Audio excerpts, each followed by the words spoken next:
the public and then from the committee. We would appreciate comments and questions related to context and appropriateness and not to technical issues regarding zoning, building code, or constructability. These technical issues are not in our purview and are being reviewed by the relevant agencies. Jordan Lee from CB8 will explain how the public can participate in the meeting, and she'll be, in some sense, keeping us organized. Thank you. If this is your first time joining us virtually, you will notice that you are currently muted and everyone will remain muted throughout the meeting except the committee co-chairs, David, Anthony, and Jane, and any presenters as we move through the agenda. Following the presentations, the co-chairs will call on members of the public wishing to speak. You can participate by pressing the raise hand button on the bottom of your screen, not the wave or thumbs up, as those will disappear. Only press it once. If you press it a second time, your hand will go back down. If you're calling in on the phone, it is *+9 to raise your hand and *+6 to unmute. Be on the lookout for a prompt asking you to confirm unmuting once the co-chairs call on you. The chat is available for technical support only to help with Zoom software problems, not to ask questions of the co-chairs. They will not see the chats. If you're using an older version of Zoom, you may need to find the React menu, Participants menu, or button that says More, where you will find the raise hand feature in one of those. If you plan to speak during the meeting, it would help us if you would rename your device with your full first and last name. Please do not raise your actual hand or wave at the screen because we may not be able to see you. Chat me in here for support. Thank you, Jordan. First application is 109 East 73rd Street and 111 to 113 East 73rd Street, the Buckley School, Upper East Side Historic District, between Park and Lexington Avenues, a neo-Italian Renaissance building designed by George B. Post and Sons in 1906-09 and constructed in 1911-12, with significant alterations by Brown, Lawford, and Forbes. Modern in 1962. Application is for 109 East 73rd. It is being combined with the existing school building at 111-113 East 73rd. The scope of work at number 109 includes new entry infill, a rear yard extension, increasing the roof level at the rear of the building, constructing a new stair bulkhead and mechanical equipment at the roof, creating interior connections to number 111, and relocating interior floor levels to align with the existing building. The existing elevator at number 113 will be extended to provide accessible service to the roof level, and rooftop fence will be replaced. So, is the architect here? I see you. Are you doing the whole presentation or is someone else with you? We need to unmute you. I muted David and David. Is there... Sorry, we should unmute Aaron Ruley and Josh Kaplan for this one as well. All right. And Rob Rogers as well. Yes. Hi, good evening. David, I'm not doing the whole thing. Rob Rogers will be joining me in the presentation. Good evening, everyone. I'm Erin Ruley, Higgins Quaysbarth and Partners. We are the preservation consultants for the Buckley School. I'm joined this evening by the full project team. We have Rob Rogers of Rogers Partners Architects, Corey Durney, the CFO of the Buckley School, Land Use Council. We have David Schnakenberg and David Karnofsky of Fried Frank, and Mark Minkley of Zubotkin Owner Representation. And so I'm going to walk you through some of the history and context for the proposal. Rob will take you through the design, and then the full project team is here and available for any questions you or the public might have. So I'm going to go ahead and share my screen.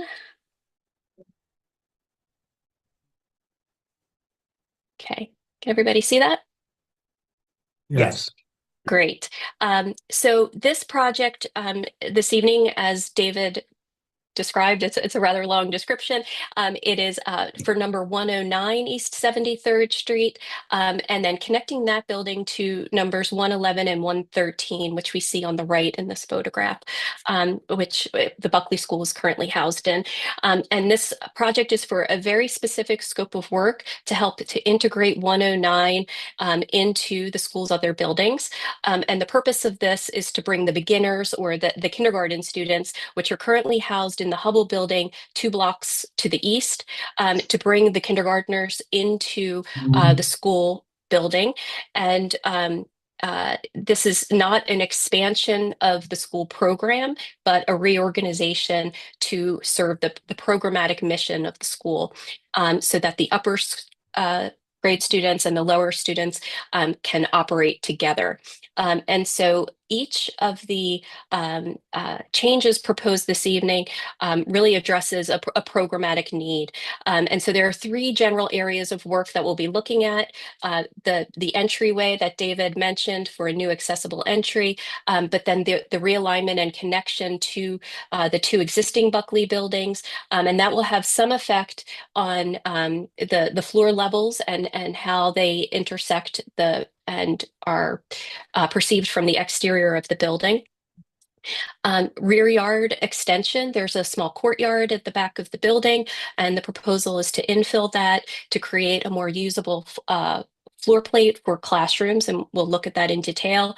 And then changes to the rooftop. There's not a full floor proposed at the rooftop. It's simply increasing the height of the roof level in order to accommodate play space within the building, and then new mechanical and circulation, so a new stair bulkhead and new elevator bulkheads.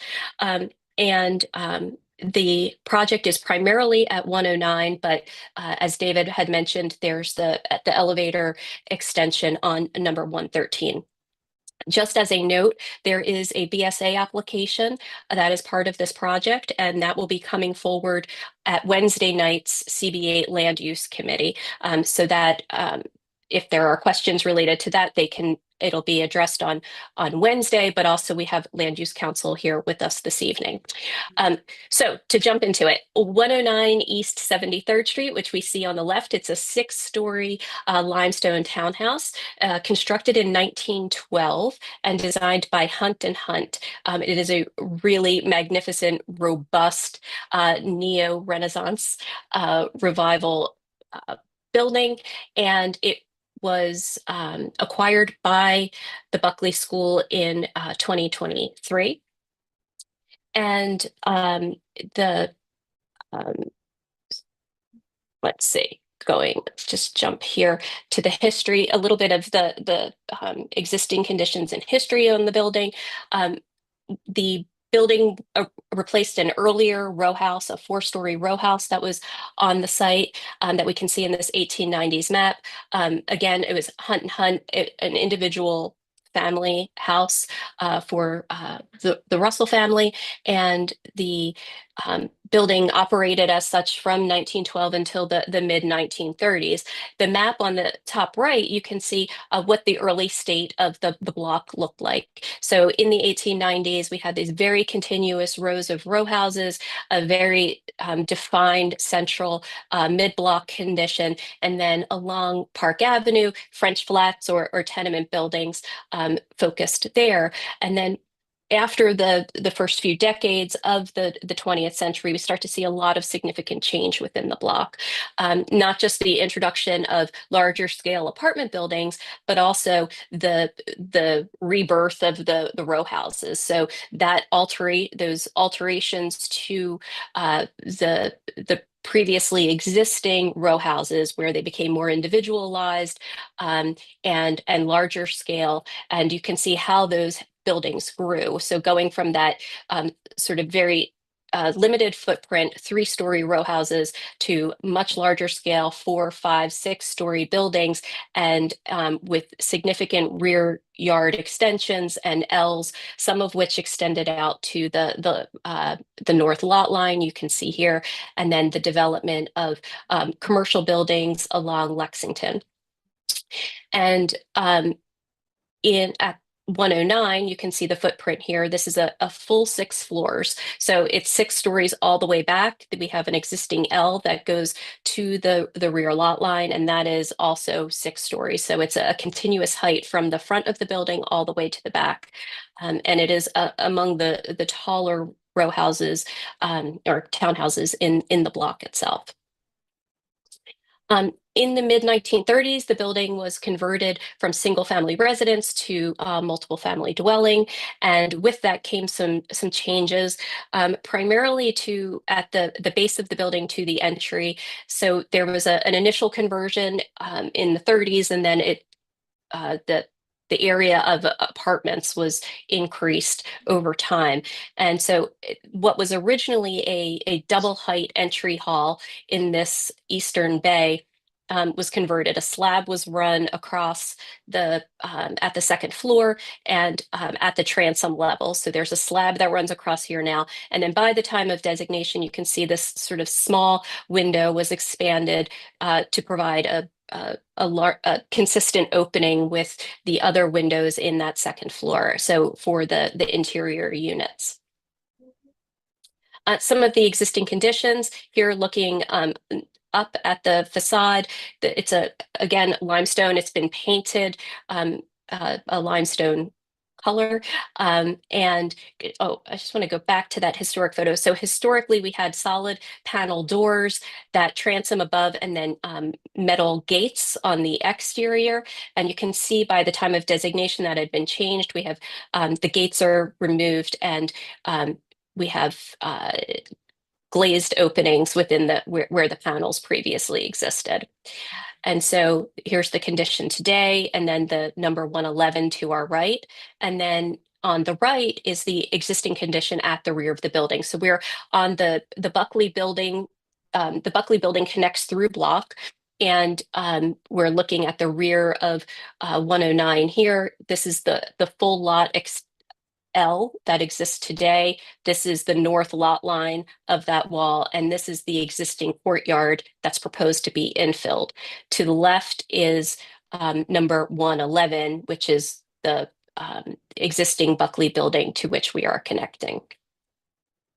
At the front facade, again, just a sort of closer detail of that existing doors with the glazed opening. This is the opaque transom where the slab currently runs across, and then that window up above. At the third floor, there's this very interesting condition where the windows are set back from behind a stone transom. We think this is not the original condition. The stone transom extends through the three window bays, and we looked at other Hunt and Hunt buildings, and this is a fairly typical detail in their work. But in those conditions, there are two separate sashes. So we believe that historically there was a transom window and a lower sash window, and the stone mullion or the stone transom bar truly separated those two window systems from one another. And this will be relevant as we start to look at how the new floor levels integrate with the existing architecture of the building. Jumping around to the back of the building, the existing conditions, we have the underlying brick is red brick, a red common brick that's been coated. It's some sort of elastomeric coating or ThoroSeal, and the facade is simple punched openings with stone sills and lintels, no ornamental details or character defining features that exist back there. On the top right, we can see, looking down from the roof level, this is the area of the proposed expansion. And then to the east beyond that, so this is the existing courtyard of 111 East 73rd. And then this is the through block connection between the Buckley 74th Street buildings and 113 and 111 as they currently exist. And this is the condition of the existing rear yard of number 109. So just a low rear yard with a retaining wall. There's surrounding walls. This is the property to the north. Here, the apartment building to the north on 74th Street, that's their wall. And then the wall that separates number 109 from 111. Up at the roof level, this is number 109 here. So it's a pretty clear roof level. Tall parapet at the front, slightly lower parapet at the back. And then as we're looking north in these two views here, On the left side, we're seeing existing elevator and stair bulkhead. So this sort of a seventh floor of the existing building, and the chimney to the left. We're looking north in this view. This is the area proposed for the existing extension. This is wrapping that courtyard, and then looking back toward the front of the building. Onto the roof of 113, we have the existing stair elevator bulkhead. And so there will be, this elevator will serve all three buildings. And rather than have a separate elevator that would require floor area and space within the program area of number 109, the proposal is to extend the existing elevator to serve the roof. It currently doesn't serve the roof of number 113.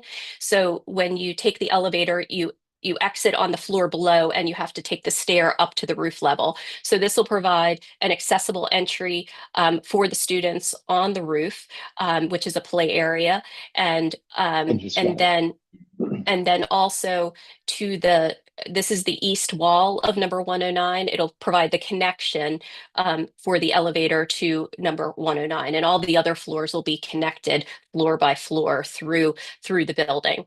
And then just as a note, there are you can see in the aerial, there's existing fences that surround the play area on the rooftop. There are two different systems right now. And so part of the proposal is to have a consistent railing system at the rooftop, and to sort of clean up that existing condition.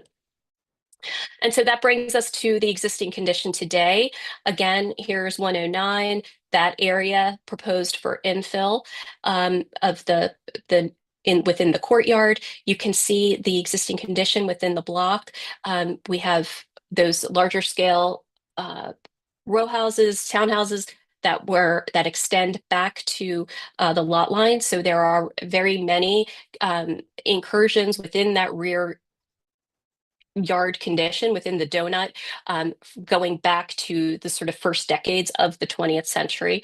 And because we have a full 6-story L that exists on number 109, there's already a division between that sort of east section of the block and the west section. So the addition, this is a really sort of minor modification within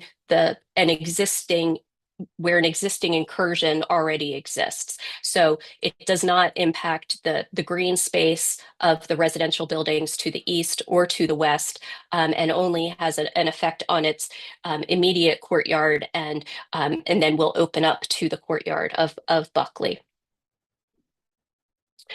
Just a bit about the history of Buckley and how it evolved over the years.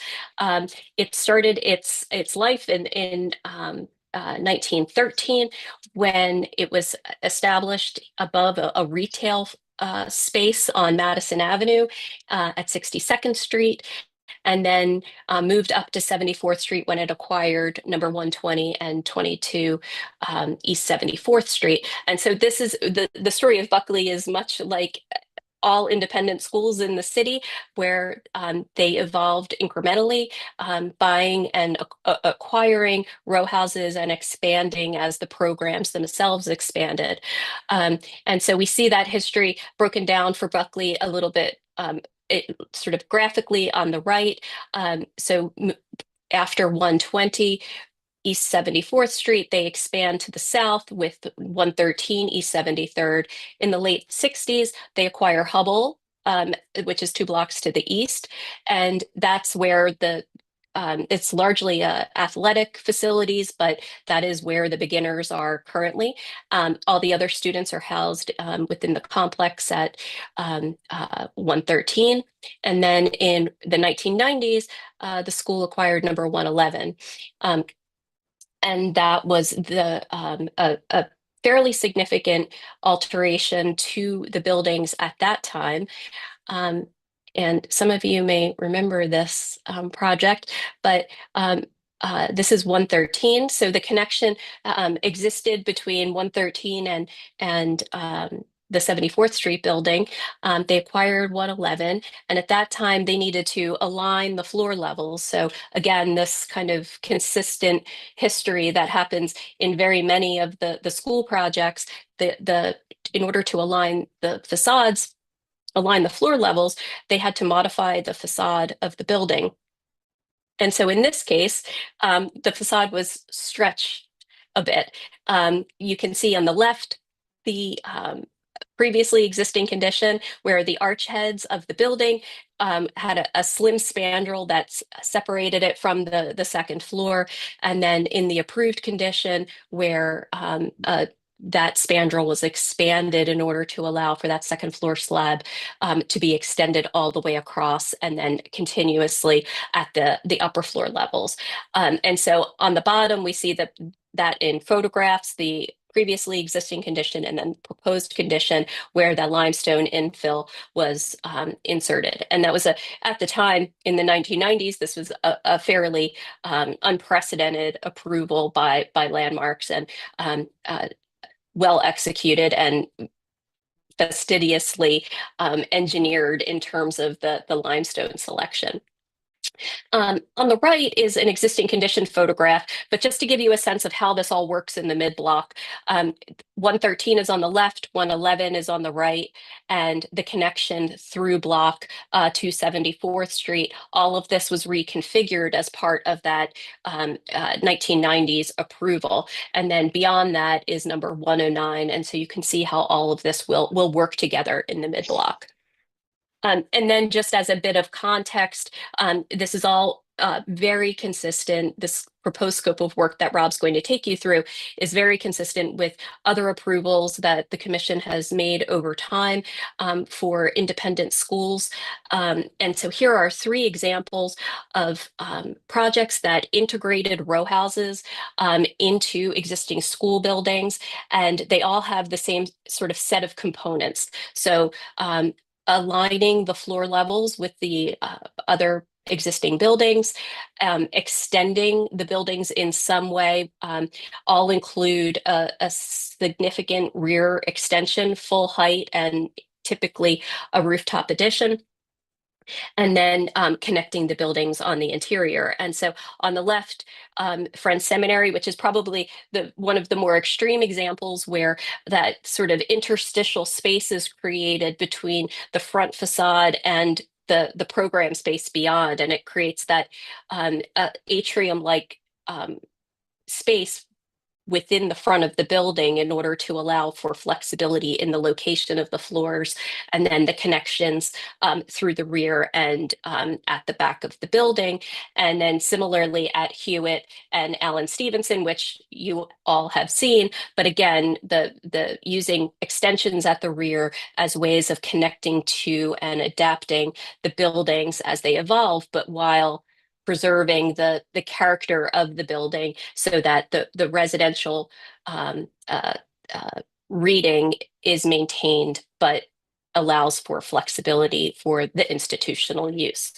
And with that, I will stop talking and let Rob take you through the presentation. Thank you, Erin. And you're going to continue driving for me? I'll drive, yes, sure. Thank you so much. So this is kind of the Buckley campus as we talk about it. The new 109 building is in the bright red, and the Hubble building is to the east, and then the Arts and Sciences expansion is south across the other side from 73rd Street. So next slide. The real driver here, and Erin prefaced this, is the kindergarten class has always been separated, or at least in the modern history of the school, by being in the Hubble building.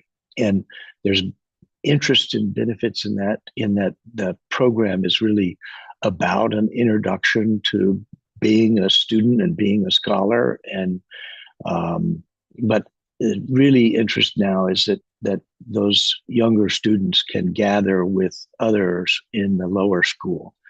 A smaller detail to also point out, you'll see in blue, the 4-year-olds are actually across in the upper school in the north building, And the acquisition of 109 also allows the floors to be brought together.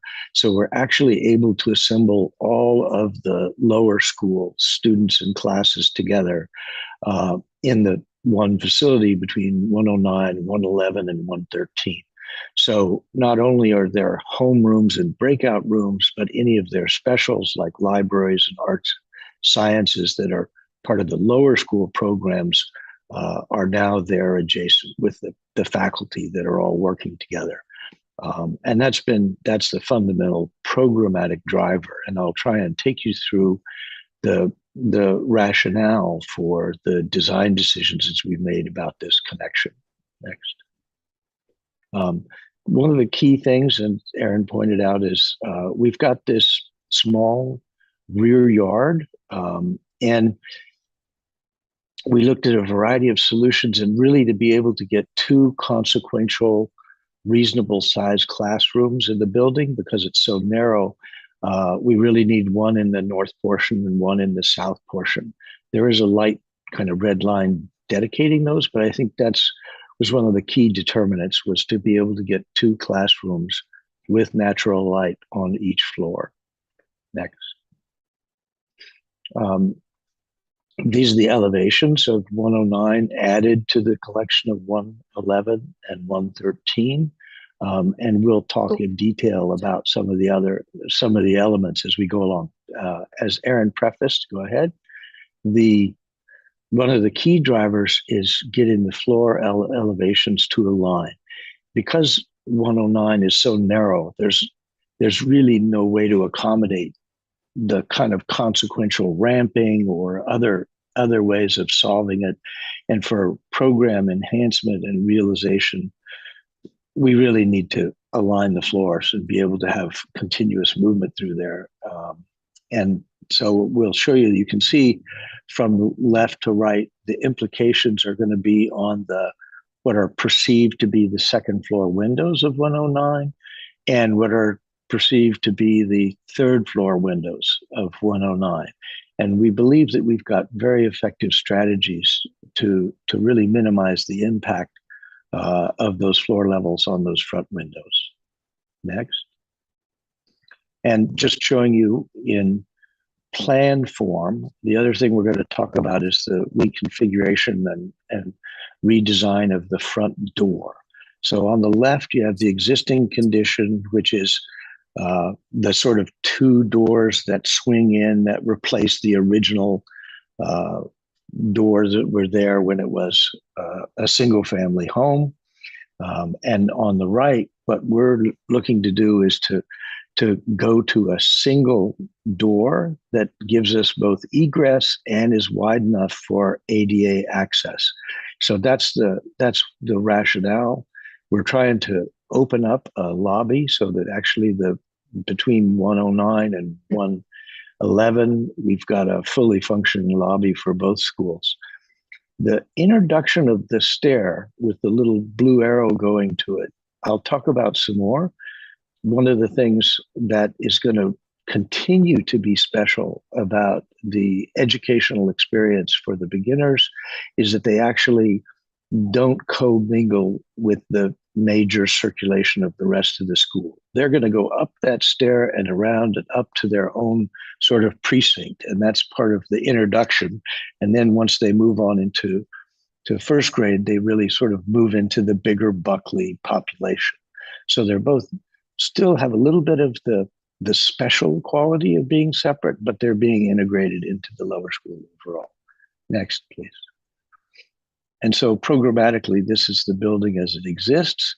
And our proposition is to basically pick up that extra piece of space that allows complete classrooms in the back. And then we're raising the roof level of the rear portion of the top sixth floor because we're trying to program in a play space there. And then there's the next little in the center over the stairs. You can see we need to raise the bulkhead enough to get that new circulation stair to work in this building. Next, please. And this is that programmatic section that shows you classrooms both on the north and the south side of the building. It shows you the new play space at the upper portion and the north of the building. We've also been able to get a new multi-purpose space at the cellar level in the north portion of the building. So it really allows us to allocate everything to solve for the lower school throughout the 109, 111, and 113. Next.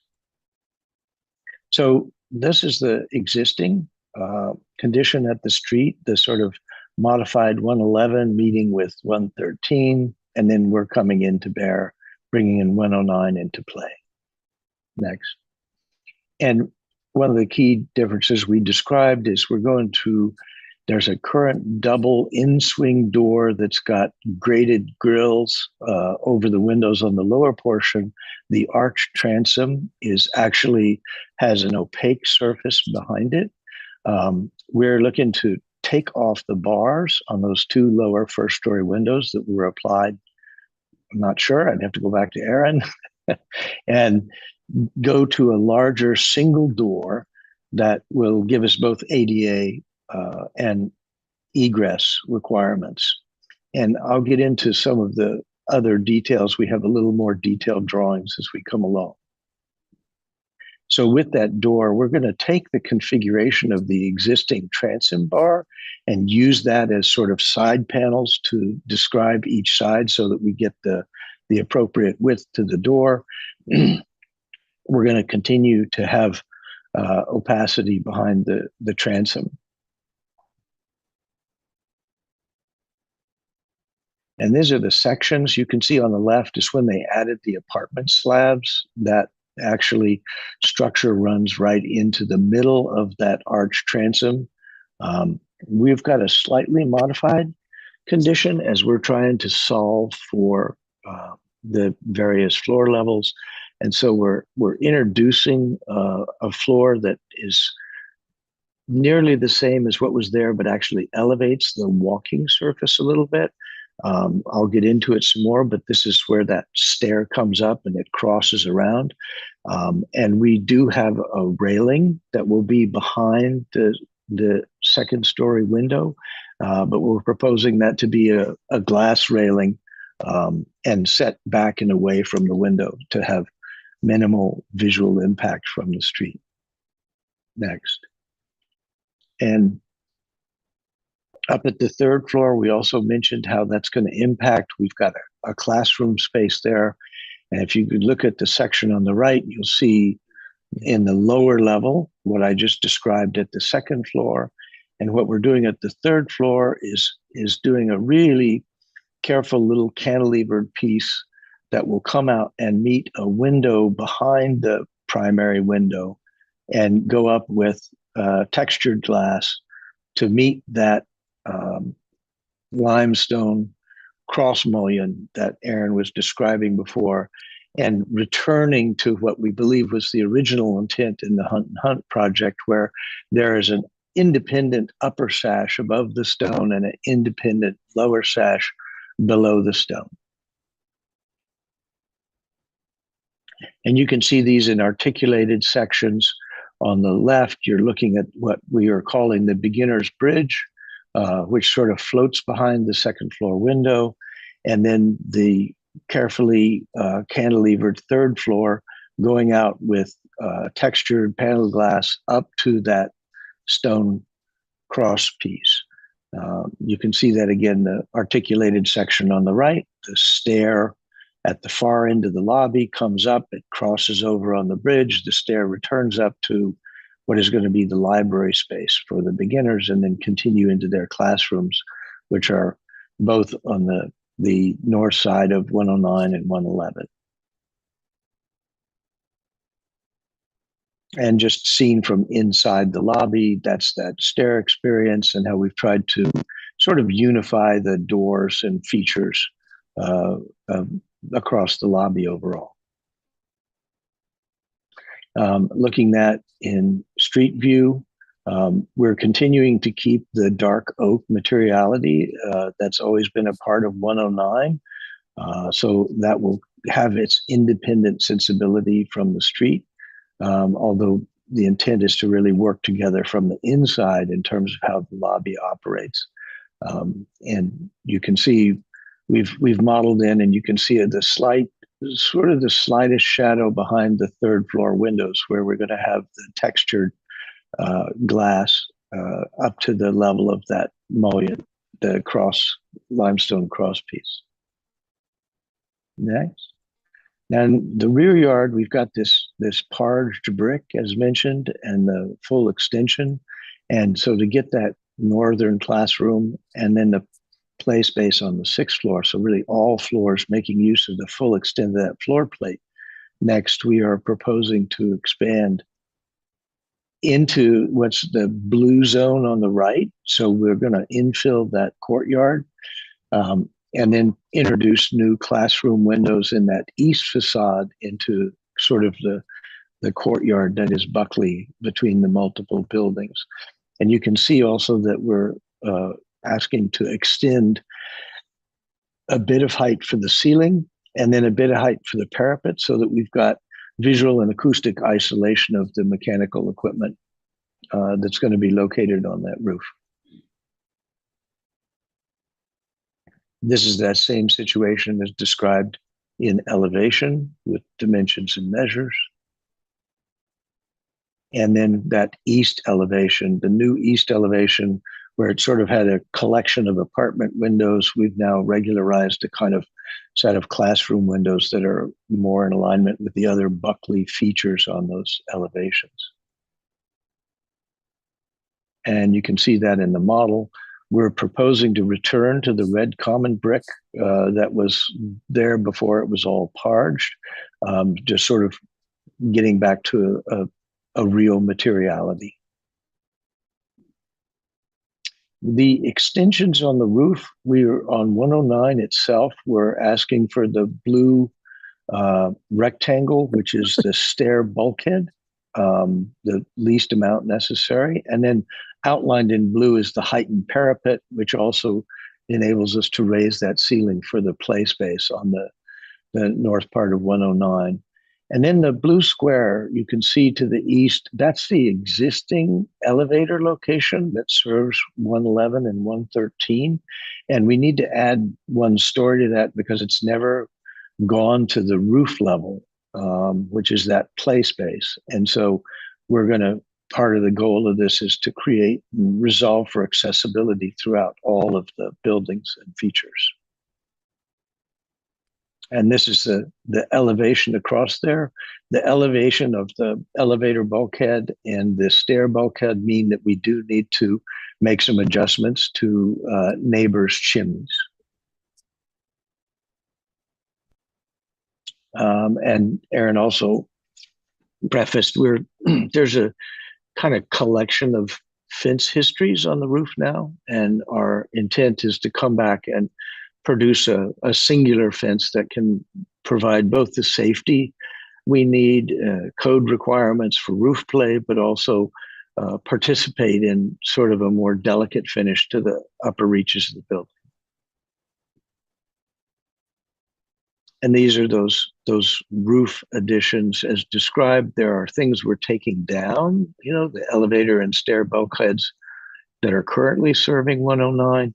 And then we're coming back with the stair bulkhead, the raised roof play, and here you can see some of the mechanical contained within that parapet on the rear, and then the elevator that comes up from 113, which will serve all three buildings from that level. And we've completed the construction mock-up, so I'll just start from the east, moving west. You really can't see anything from the avenue.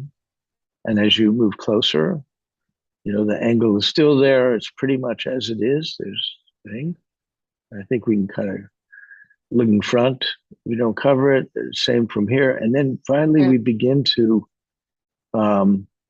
just get a hint of that elevator bulkhead that we're bringing up. And I think the next one actually shows where it's, we've still got our tree canopy, so we did a close in there so you can see that it is apparent to some extent on this view as you approach the avenue. And then when you actually cross the avenue, again, we've zoomed in so you can see that that's the angle you need to actually see that much. That's that stair bulkhead on 109. And that would be, you know, pretty far away. You're on the other side of the avenue by the time that comes in there. And I think that we're ready for questions. Erin, unless you want to add something that I've overstepped. No, that was everything. Thank you. David, we're all wrapped up. Thank you very much. Erin, excuse me. Let's see if there are any questions or comments from the public. Jordan. I'm not seeing any raised hands. And then we'll go to the committee, starting in alphabetical order. Elizabeth?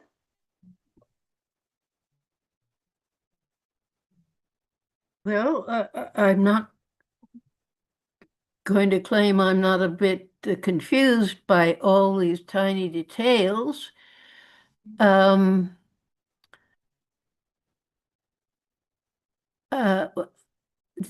The way you've added or changed the levels of the streets, has that you got the same fenestration as you had before, is that right? Correct. Correct. There's Yeah, no okay. changes to fenestration. Well, I guess that was done pretty well. I don't assume that what is on the roof is visible from the public way or much visible, is it? Very have- little. Yeah, we'll go back Go to ahead, that. Erin.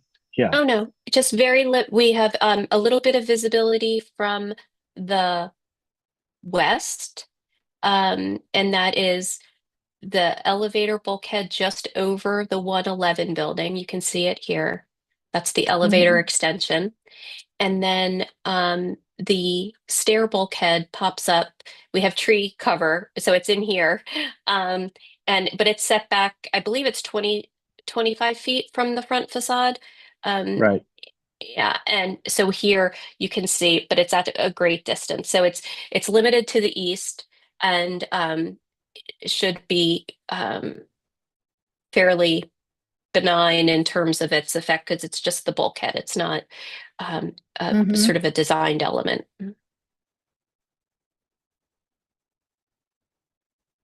But Well, this would be the I'm most that you still- see. Okay. And in the rear yard, have you affected the open space there or affected for your neighbors? Only the open space that abuts Buckley itself. And it's already built to the rear yard for, yeah. a little over half the dimension of the width of the site. So there is some impact to neighbors to the north, but it's pretty limited to that one strip. Okay. And can I see the front facade existing and proposed? Sure. That's the existing. Do you want to see it in the elevation? Yeah. Okay. Okay. So Yeah. here's the new door, and then this is the new, this will be the new third floor, the new slab, but it's set back and then it has glazing in front of it so that it doesn't, so there's not a solid wall behind the window. It'll appear as a window treatment. Yeah. Well, it has just a bit less texture than the existing, I think, but I probably will approve of this. I don't think I think you solved the problems reasonably well. Thank you. And before I go on to Michelle, David, there is actually a member of the public who wanted to ask a question. Take the question, please. Okay, Yes, James. Can you hear me? Yes. Yes. Good evening, everybody. My name is James Fishman. I'm an attorney, and I represent the tenants who are all rent stabilized tenants living at 109. And I think I'm not here to question so much the architectural issues or the landmark issues as to whether this plan comports with landmark rules or requirements. Instead, I'm here because what's missing in all of this is that we are dealing with an occupied residential building, which has been a residential apartment building now for probably about 80 years. And the Buckley School purchased this building knowing that it was occupied by rent stabilized tenants. And in order to effectuate what the Buckley School is looking to do, would require the wholesale eviction of all of the tenants. Mr. Fishman, I don't mean to interrupt you, but we are talking about context and appropriateness. We are talking about only the architecture. I think your comments are much more appropriate at the land use meeting. I appreciate that, sir, and I'm certainly aware of what the scope of the committee job is, but I believe that the impact on the community is a related issue that is relevant to this committee. There's been certain talk about how the Buckley School wishes to expand its footprint in the neighborhood. They currently have about 100,000 square feet. They want to add another 9,000 square feet, which would require the emptying of this building. So I believe that in the overall context of what this committee is charged with doing, that the impact on the community is certainly something that should be taken into account before, because we're not operating in a vacuum here.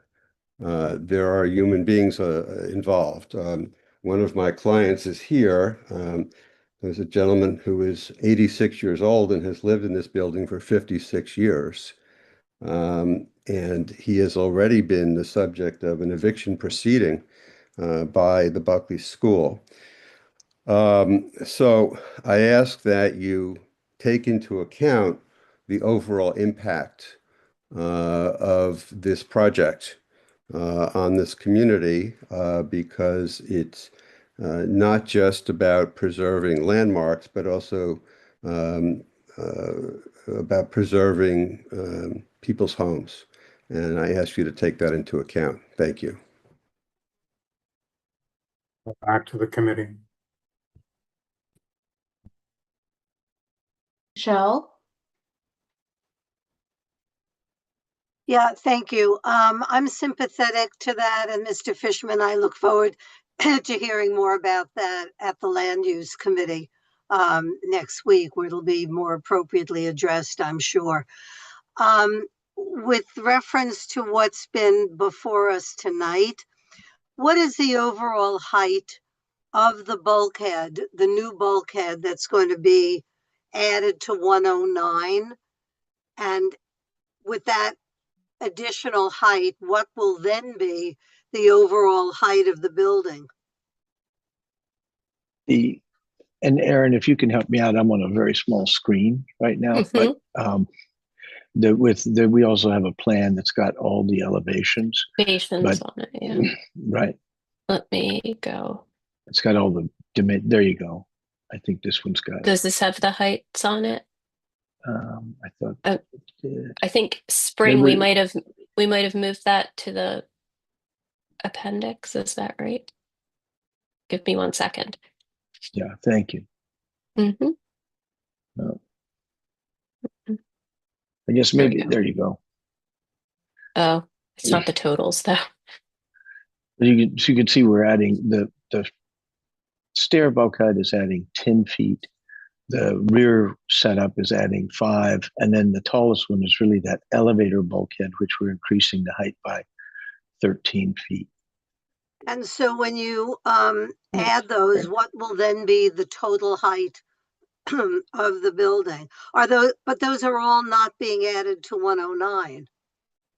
Only the elevator bulkhead is being added to 113. Everything else is on 109. And here's where you can see, and I don't know, maybe you can Yeah, I can zoom get in this for for me, you. Aaron. Yeah. So the height of the stair bulkhead will be at 80 feet, 5 inches, 5 and 1/4 inches.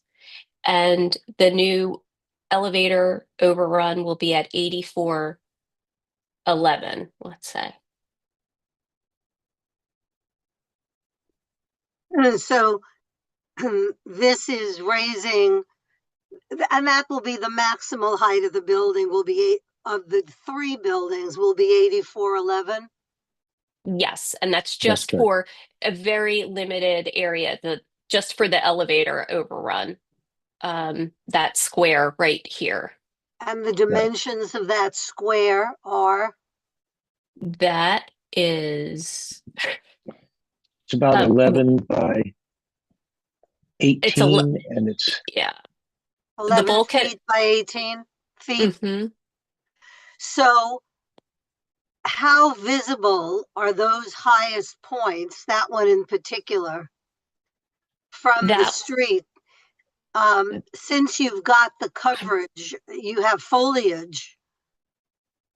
right. Which So is, the elevator bulkhead is only visible from this view right here, where we're that's a little bit west of number 109, and it's visible over because it's set back.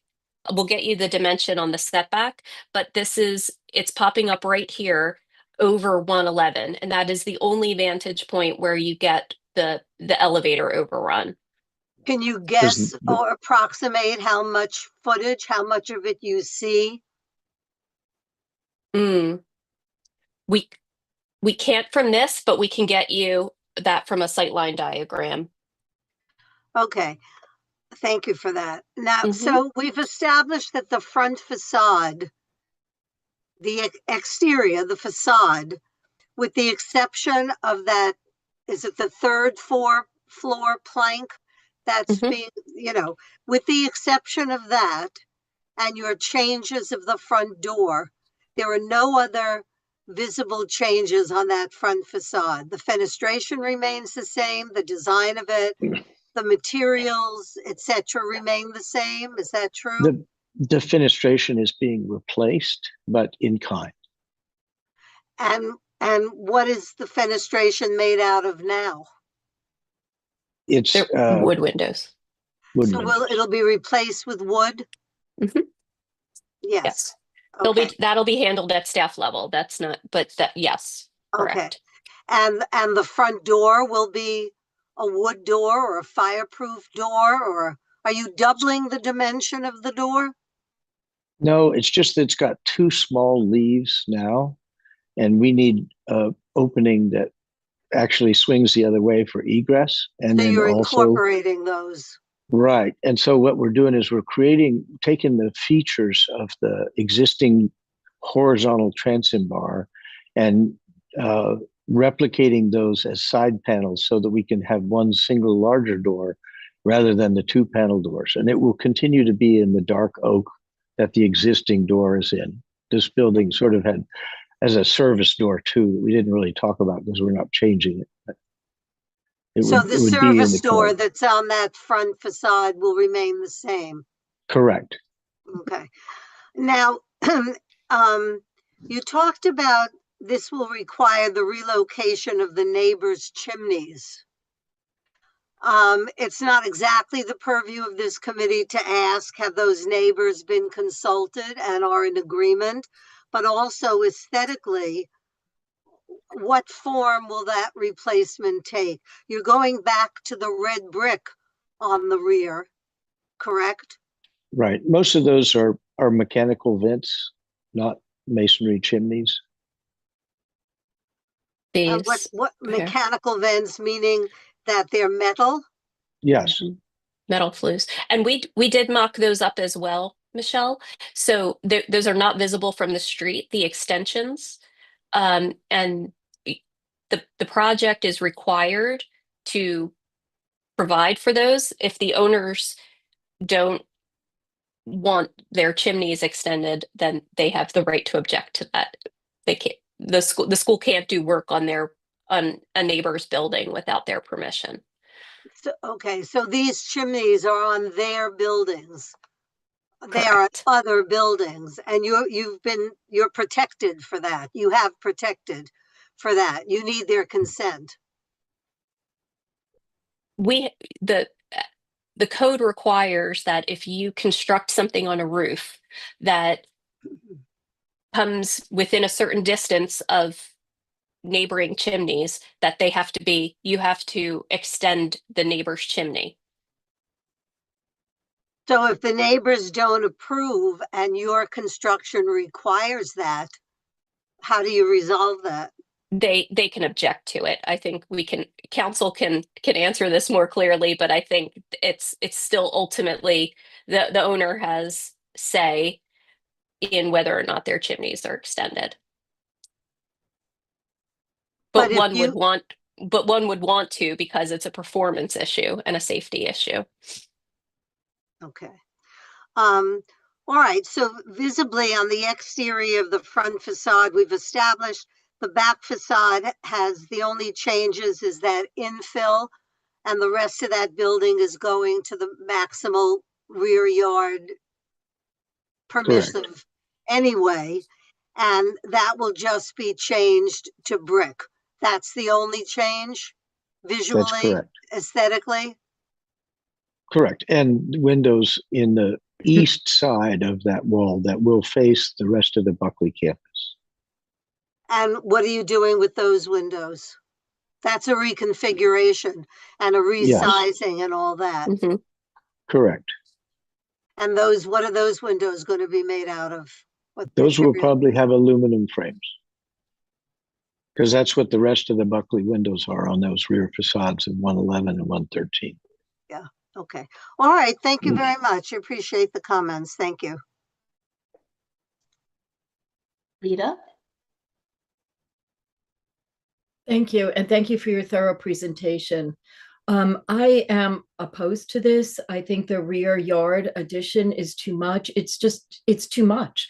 There are still people who live back there. I just think you're fitting an awful lot into a small space. And I believe that neighborhoods have programmatic needs as well as institutions. I believe that quality of life is what Landmarks is about, and preserving the history and quality of the neighborhood. And I know I can't get past evicting stabilized tenants. I know it's part of the land use, but I just feel that it is so wrong. And to look at this only as a landmark is too narrow and feels hollow. We objected to the Extel building and the transfer of air rights on 60th Street, and I feel compelled to object to this one too. So I'll keep my comments this brief and just say that I will be voting no. I also am just unhappy about the rear yard, and I've noticed a trend to use the nice summer/springtime shots of rooftop additions so that we can't see what they look like. And I can tell behind those leaves, which are only there 6 months a year, so we have 6 months to see what's up there. And so I just can't accept this. Thank you. Sarah? Hi. Thank you for the detailed presentation. I share Alita's concern about the rear yard extension, and I think that even though this isn't a residential project, that it is still something that matters to us at the Landmarks Committee. And I can't help but be concerned about the non-landmarks related issues that are involved with this particular application. But I also look forward to hearing from my colleagues and on their views of this application. Thank you. Excuse me. I would concur with Alita, and I don't think I have much more to say than that. Kimberly? Hi, thanks, Jordan. And thank you again for the detailed presentation. I don't have any intelligent questions to add, but I do agree with Alita's point about the rear yard extension. It feels like a lot, so I'm anxious to hear what our co-chairs have to say. But as of right now, I don't think I can support this. Thank you. Marco? Thank you. I'm going to state what Alida said. Quality of life too narrow and too hollow. I agree with that statement. And at the beginning, I thought that I'm going to support the application, except for the entrance door to change for 2 leaves to 1 leaf. The argument is it has to be in compliance with accessibility. I agree with that. I not disagree with that part. The only thing I'm seeing is there is a divorce between what you propose and what you can see the transom of the existing door. Personally, myself, pretty much it sounds fine. However, I'm not going to be inconsistent, in my opinion, with the line used. Right now, as the leader says, to narrow the view. So I'm going to stop the analysis in that direction, but I'm going to describe deeper in the line used. So therefore, I'm not going to support the application. Thank you. Anthony, David, Jane? What are the exact dimensions of that rear yard infill in feet? And the We have it existing down rear below. I yard, think it's what are about the 11 dimensions? feet. About 11 feet, adding 11 feet Adding 11 feet on each to the side? width. I think it's No, 11 by 15, the courtyard. Yeah, and how many square feet does that add up to, the whole infill project? several thousand at most. Okay. I will wait to hear what David and Anthony have to say. Yes, next. Okay. Thank you. That was an extremely thorough presentation, but I do have some questions. One is that the extension of the parapet at the back end of 109. Now that's being extended as a solid wall. Currently, yes. And the question I'm asking then, this follow-up, I suppose, is why? Why is it solid and not treated, if it's going to be a play area, not treated with the same kind of fencing and screen, which is actually quite elegant, that you're proposing elsewhere? The play area is enclosed space on the 6th floor. And the parapet is really meant to try and give visual closure to all of the rear yard neighbors of the new mechanical equipment out on the roof. So you can see only a little bit of the extension has to do with the height of the interior space. And then the parapet is really there to not leave mechanical unscreened from adjacent neighbors, some of whom are taller. Okay, now how high is that wall going to be then? I'm sorry if I I'll missed get a that. dimension. Yeah, it's part of the acoustic requirements to have that solid wall. Okay, so there's going to be mechanical. 7 feet? Okay. 7 And there's going to feet. be mechanical equipment up there. Correct. Okay. I think that's indicated yeah. in one of the there. Yeah, I'm sure there you go. it is. Okay. Thank you. That was useful. And then I guess I have, along with Marco, I am troubled by the front door. And at first I thought that my objection was to the fact that that you are proposing a duplicate to the doors at 111. And I suppose there's a certain logic to that. But the more I think about it and look at it, it feels inappropriate to the building.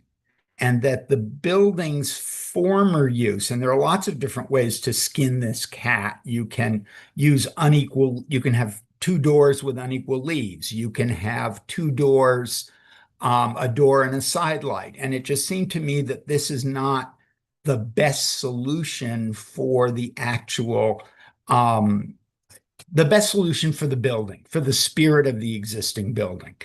And then the other thing that troubles me even more, although there is I do not know what you would do instead, is the way that you are cutting off the windows. And I know you're sort of finessing it on the inside, on the, I guess it's the third floor, with the window inside a window. And I hope that inner window is operable so you can clean the outer window. And if it isn't yet, it should be before you build it.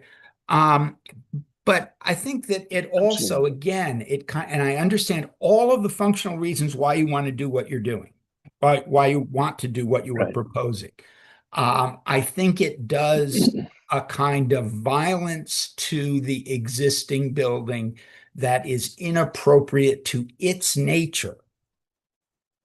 If I may, sure. One of the things on that balcony, that third floor set of windows, is when you see it in elevation, you can kind of register where that floor slab is. The reality is when you're looking up at it, like here, it's got this very ornate balustrade out in front that really creates a layer that I believe, standing most of the places on the street, you're just not going to be able to actually tell the difference between window coverings and what we have on the inside.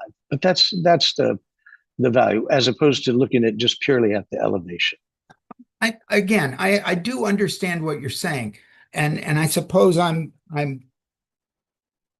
looking at this as an architect, as a fellow professional, that the building has a personality and a spirit, and it seems to me that move is antithetical to the design of the building. For instance, at 111, and I know you're not doing that here, but at 111, there was a big move made to make the floors line up. And I wonder if, on the one hand, I'm talking about violence to the building. On the other hand, I'm suggesting that perhaps you could be more violent and do more justice to it by somehow better accommodating the new floor levels. Anyway, that's and I think and I will hold all of my comments about the 17 formerly and currently rent stabilized apartments, which are disappearing from a community that is losing apartments left and right that are less unaffordable than the new much larger apartments being built in the neighborhood. But we can hold that for Wednesday. I promise, David, I won't say any more about it. And I think, one other question. You are fully air conditioning the building, so you are going to get rid of the window units that appear in some of the photos. Yes, correct. Fine. Okay, great. Thank you.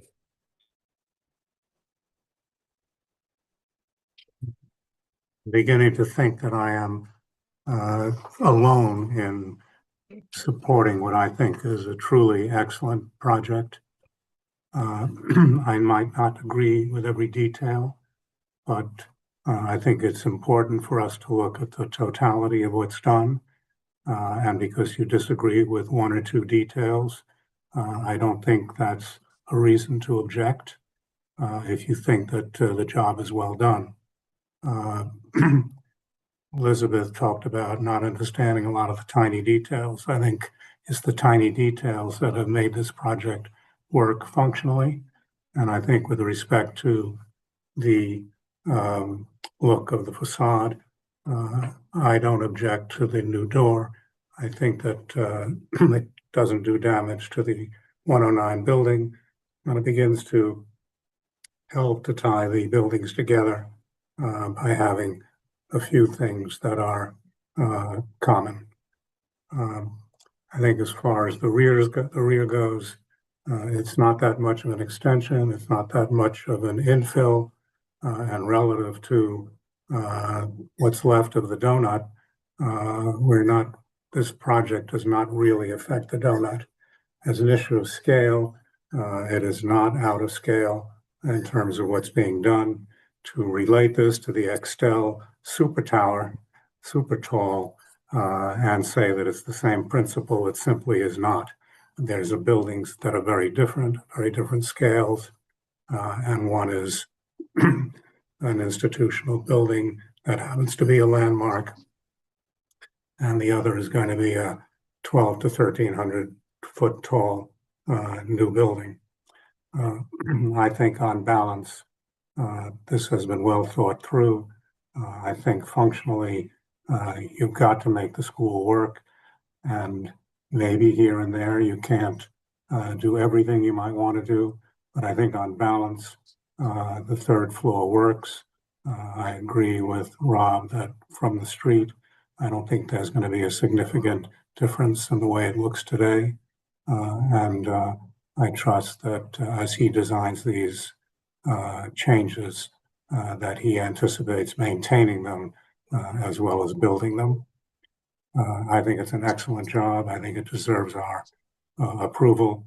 I don't think we should be disapproving it because there are, if I understand it, 2 tenants left. I think that is something for land use. I think we should be looking at it as appropriateness and context. And I think from that point of view, it's been very well done and we should support it. Good. I have a question. It's going to land use because they're going to be asking for variances Yes. for height and what? What are the variances Mr. for? Fishman can tell us. Okay, just quickly. Mr. Fishman still there? Oh, you might want to allow David Schnickenberg. Do you see him? I don't care. Whoever from the team wants to. Yes, comment or on it. David Karnofsky one. Fine. Whoever from I the team sent wants to answer that question. Yeah. prompts to unmute for both Davids.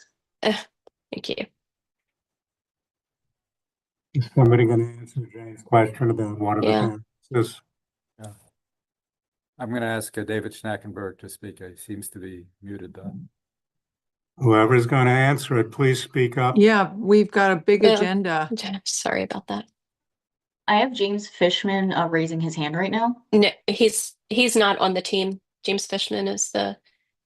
It doesn't matter whether he's on the team or not. He's your consultant, he's your attorney. Listen, I'm going to withdraw the question. It's taking too long.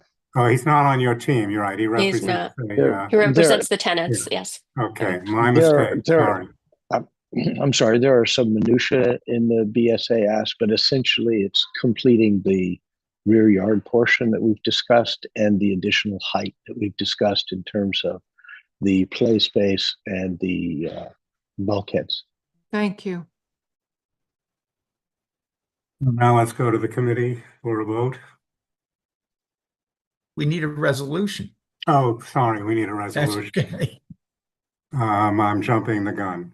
Well, who would like to make a resolution? Somebody please decide. Okay. Support this or not. One Motion person to needs make a disapprove. resolution. Motion to disapprove, David. Do we have a second? Second from Kimberly. Please call the roll.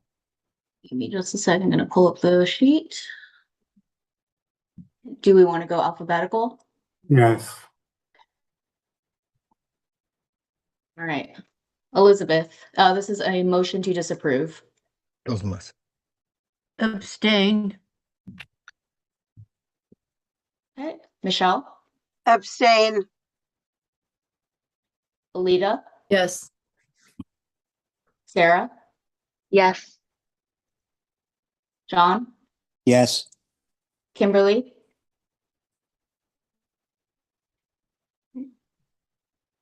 Kimberly, oh, Kimberly, you should be good Thanks, to There go. you Jordan. are. Yes. Yes. Marco, Yes. okay. Anthony, Yes. David, No, Jane. Yes. This is a disapproval. Thank you. Thank you. We appreciate the time this evening. thank you Thank you. for the good presentation. See you on Wednesday. Anthony? Oh, yes, sorry, I'm up. Okay. Item number 2 is the Metropolitan Museum of Art, which is an individual landmark.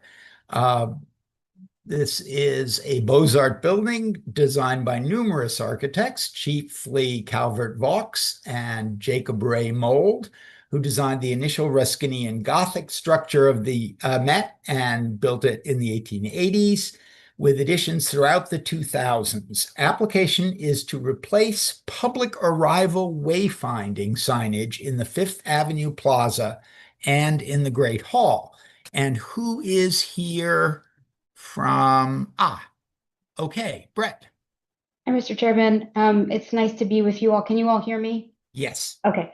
So my name's Brett Guyard. I'm the head of capital projects at the Metropolitan Museum of Art. We will try to be brief. I know you have a big agenda tonight.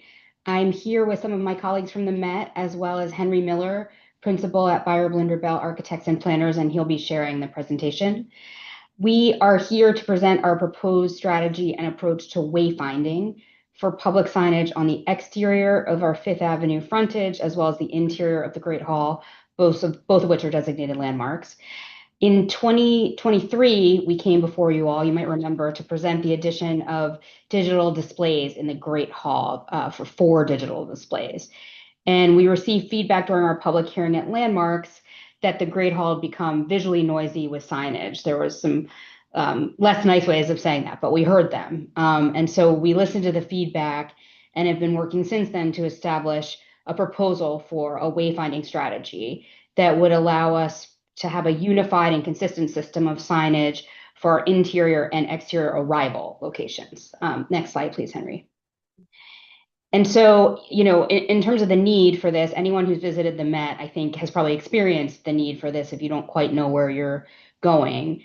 And accessibility is critical to our mission and for our visitors. As you all know, we have many projects underway right now, including an accessible entry at 83rd Street that was approved by this committee and by Landmarks, or given a letter of support by this committee and approved by Landmarks last year. And so we want our visitors to be able to find these through clear and consistent wayfinding for entry, exit, and then circulation once you get in. So our signage proposal, rather than necessarily saying this is what this is going to say and that's what this is going to say, is more about a clear system that will be adaptable to the museum's needs over time, that respects the architecture of the landmark exterior and the interior, and also aims to remove some of the visual clutter. So you'll see in the presentation, there's actually removals plans of what we're planning to take away as part of this as well. And so with that, I'll hand it over to Henry. Thank you, Brett. Hi, I'm Henry Miller, a principal at Beyer Blinder Bell Architects, and pleased to present this to the board tonight. I'm going to move quickly, and we can take questions at the end. So for those who don't know, the Met is a landmark. It was designated in 1967. You can see here in blue the portions of the museum that were extant at that time, and the subsequent additions, largely by Roche Nickerloo Architects. The interior Great Hall and the Grand Stair are both interior landmarks. They were designated in 1977. You can see them here in blue. The Great Hall is an iconic space for New York City. And for the neighborhood. It's really where people are coming into the museum and deciding where to continue on for their journey through the museum, which is a huge space. So the Great Hall provides an extremely important function for the Met as a sorter, helping to explain the museum and to guide people on their way. into the collections. You can see a quote here from Curator Emeritus Maury Heckscher, talking about that a little bit as an important space, not only for the museum, but for the Met. The Great Hall is in Wing D, which was built in the early 20th century by Richard Morris Hunt. You can see it's had a successive set of uses over time for even the display of art, but always as public arrival. Through to the present day, the museum has seen increasing visitorship over time. The importance of the Great Hall to be able to, cope with that visitorship and provide wayfinding has become much more critical over time. You can see here some of the interventions that have happened in the subsequent decades. Also at the exterior, there's been evolution. Most significantly, the grand stair was replaced in 1970 by Roche Dinkeloo Architects to make it more accessible, to allow more people into the museum. So this has really been a story of evolution, both interior and exterior. In trying to respond to the museum and to the architecture of the museum, we were interested in finding ways that the architecture would kind of signal how to most appropriately integrate signage. And one thing that kind of revealed itself to us at the beginning was this, what we're calling the power of threes. There's three entrances from the plaza, and there's three colonnades in the Great Hall, which are really the portals into the museum. So these, portals do repeat themselves, as you can see as we go through in setting up the signage family. The existing condition is, a variety of different signage accrued over time, as Brett mentioned. We have heard that this is somewhat of a cacophony of signage. So these are showing, how the museum has tried to resolve this problem over time, and then we'll look at some of the signage that exists there now that we're trying to resolve. You can see hanging banners, different colors, smaller signs, some projection. So quite a variety of signage here that we're hoping to clarify. The museum on a busy day, the Great Hall is filled with people. The importance of wayfinding and clear wayfinding, I think you can't stress enough. It's the first thing that people need to be able to see and help to clarify their journey as they enter. The museum is, it's composed of 21 different buildings. There's a lot to see.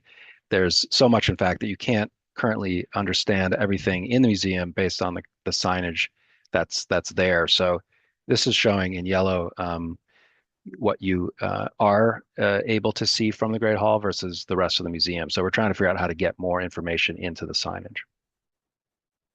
Looking at some peer institutions to help understand how to do that. So we noted here, the institution of freestanding pylons, which are able to deliver a lot of information, but remain somewhat distinct from the architecture. Banners that are hung carefully responding to the proportion of the existing architecture, and signage that the materiality is responsive to the existing materiality of the building. The museum has a lot of different visitors who also have different ways they want to go through the museum. So we want to be responsive to those different visitors and their needs. So you'll see that as we go to the signage family. So this is a map of different signage zones that you can see on the one of the colonnades in the Great Hall. And what we did is we set up essentially horizontal zones which are appropriate to different types of signage. So up high, we have banners in the red zone, and then lower down, more signs that have specific information. You can walk up to them, you can see them up close, and you can start to guide yourself into the museum. Is everyone seeing this, the yellow lines? I'm gonna, Yeah. Yes. I don't know where those came from. I'm gonna clear those. Okay.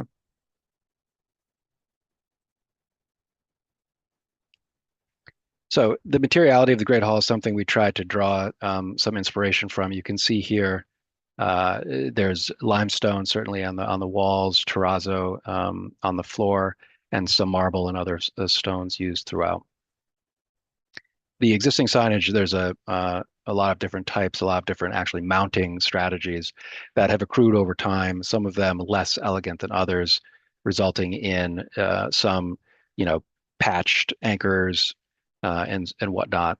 So we do want to figure out a signage strategy that's a little bit more respectful to the existing stone. This is the existing signage. You can see there's a lot of it. You can see it somewhat clumped around entrances through the colonnades. Here in plan, I think it's even more evident. Really, the choke points for circulation also are choke points for signage, which is a counter, I think, to efficient flow. So looking at how we can start to clean that up a little bit, we landed on the idea of the pylon. You can see those here, which allow you to present information up close where it's most appropriate, and not not need to encumber the entrance with a lot of additional signage. We'll go into a little bit more detail of what kind of information is on those signs. This is the proposed plan. So starting now to look at the signage family, you'll see that what we're trying to do here is unify the signage through materiality and how it's introduced onto the architecture. This would be the family of signage in the Great Hall. You can see up high the banners, as I mentioned, and then as you get down into the lower band, starting from the left, there's a touch screen at the information desk. This would be where somebody can actually do a deep dive into some information at the museum, the map, different languages. This would be fully accessible with a listening loop. Somebody can interact with that in a wheelchair. The pylon, which is the next to the right, that has a lot of information about what's going on up to the moment. We're proposing a static digital display in the pylon, which can provide, what's on view right now, special exhibitions. And then as you go to the right, there's what we're calling the directional signage. So that's really more about, turn left to find Greek and Roman, on your way to medieval hall, that kind of thing. And the materiality I mentioned, we're trying to be sympathetic to the limestone, so find colors that work with that, as well as the Met's red, which is kind of an iconic color to indicate, important information. And then the metals we're looking at are bronze, a dark bronze or light bronze, which is appropriate to the era of the wing and the architecture of that time. This is the family rendered. So looking at some of that, the banners, you can see the existing banner on the left and the proposed banner on the right. We're trying to be more sympathetic to the proportion of the colonnade, giving it a little bit more breathing room to the columns, and also extending it a little bit further down to provide more real estate for information, but also to hit the kind of appropriate datum for the eye of the visitor. Some more details on the signage, how it relates to the joints and the architecture. Similar with the directional signage.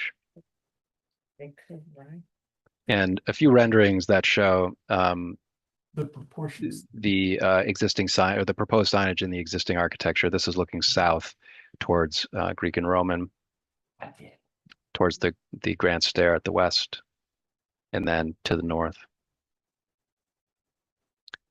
So again, the varying attachments that are currently deployed, you can see here, and trying to find a very elegant way to attach to the stone, either by finding a joint or finding, in this case, the gap between the top of the capital and the underside of the soffit, where we can actually get the hardware in without damaging the surface of the stone. A little bit more detail on the banners. We're proposing a metal frame in the bronze that I mentioned, and we are currently looking at the possibility of a backlit banner as well, which would provide a subtle illumination. We're looking at that. It's a very busy space, so this might be a way to let the banners read a little bit more clearly. Going into some of the smaller signage, the directional signage, you can see here again a variety of types. Trying to collapse a lot of that functionality into the pylon. So here you can see the pylon, a little bit more detail. And the triangular shape is actually able to fit well into the existing pattern of the terrazzo floor, but also into that corner of the pier of Wing D. And you can see the variety of information that you're able to get onto the pylon as well as the digital display. Some details about how that's put together. It's fully removable. It would be bolted down into the floor, and it could be taken away if need be. This is the touch screen at the info desk. This also would be removable. You can see this would be highly interactive and very accessible for people who want to understand how to get to a specific gallery deeper into the museum, or who might not speak English. This is a great way to supplement the staff at the info desk who are able to guide the visitors as well. Some directional signage here, again, being responsive to the stone and to the existing architecture, looking to find joints for mounting hardware so that when we pull this out, as Brett said, acknowledging the fact that signage will evolve over time, we can pull this sign out, patch the joint, and not have a hole in the limestone itself. Kind of continuing that family. Part of this, we're relocating the World War II plaque to a similarly a similar space as far as its relationship to the public. And now that's the interior signage you can see at the top, and we're going to now kind of transition to the exterior signage, which is a similar family. You can see that in the bottom row. We're similarly looking at the red banners up high, and then more directional signage down low, and taking cues from the architecture as far as how to appropriately integrate this into the facade. Same story is here with the clumping of signage at the main entrances, and the proposal to try to really clean a lot of that out. You can see here the 83rd Street entrance, which is the new entrance Brett mentioned, and we'll see a little bit more about that. Same story at the exterior, a lot of different variety of signage accrued over time, trying to simplify that and clarify that for the public. Again, similar strategy at the exterior, taking some cues here from the architecture on figuring out what datums to hit when we propose the exterior signage. A lot of different signage here at the exterior. Going into the proposal now in a little bit more detail, you can see at 82nd Street, the banner and some stanchions below. That's going to be kind of a pairing that you'll see at each of the entrances. On the left is 81st Street, in the center is 82nd, and then to the right is the future entrance at 83rd Street. Looking in the plaza, there's a need to provide some signage actually for the public before they get up to the museum. Now that there are 3 entrances, or there will be 3 entrances, we think it's important to let the public know what they'll find behind each.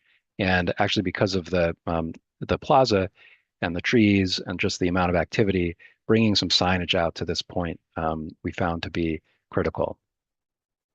This is that 83rd Street entrance, which Brett mentioned was approved last year. So there's an existing entrance that's really only open very rarely. This would be 3 new entrances as a public arrival point. And looking at the proposal for that, integrating the signage into that, as well as a pylon for more directional information at the level of the person walking up to it. Similar strategy at 81st Street, only 1 door, not 3 here. And then at 82nd Street, again, the banner above and the directional information and the pylons down at eye level. Again, paying a lot of attention to how we're going to integrate this into the architecture. This is the existing banner at 82nd Street. You can see a lot of attachments and hardware, really trying to figure out how to integrate this a little bit more carefully into the building. Looking at actually bringing some of the framework behind the sign. You can see the strategy here. And then being much more targeted about how we anchor into the stone, which is illustrated here. So there are some pylons in the plaza. You can see here there's some lighted kind of kiosks out at the curb level, really too far towards the street to be useful for the public. And then again, some blade signs at 81st and 83rd Street, which have, kind of accrued signage over time. We want to unify that into a single family. A lot of that is brought to the pylon. This is a similar strategy to the interior pylon.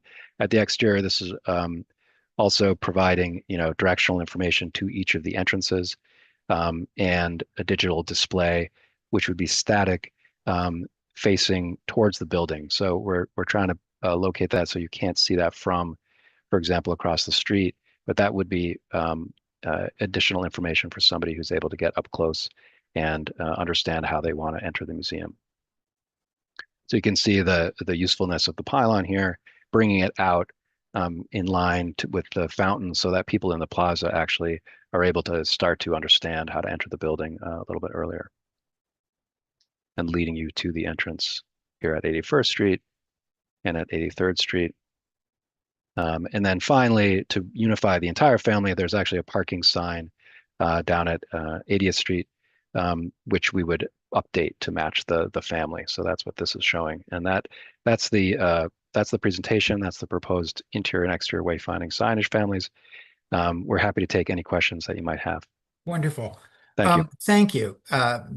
Thank you, Brett and Henry. That was a very complete and actually quite an interesting presentation. So are there any members of the public? Do you see anybody, Jordan? There's hands. Oh, actually, no, just kidding. No, we're okay. All right, so let's go to the committee, and let's go backwards this time. Okay, first, Marco. Thank you. I'm going to try to be brief for the time, but I'm going to say it's a good rationality and proportion, materials, color, location that provide good information to the visitor of the museum. It could be arguable with many issues, but I think in general terms, I think it's fine. Thank you. Thank you, Marco. Kimberly. Hi, thank you so much for the presentation.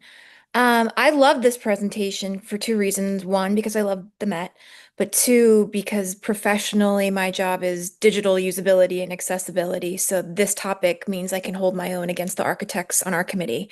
And what I wanted to just acknowledge was with the consistency that you're bringing to the signage, it's a great way of, yes, making things more consistent, but also more digestible and understandable to the public, but also keeping like the brand identity of the Met is present in what you've rolled out. My one question, and it's purely out of my own curiosity, what was the reason, if I'm sorry, David and Anthony and Jane, if this is not really the context of our committee, but I'm curious why we're moving the World War II plaque. Was it to reduce the busyness in the Great Hall, or what was I misunderstanding? That's a good question. I think they got, hold on, sorry, 1 second. I think they got muted. So I can't.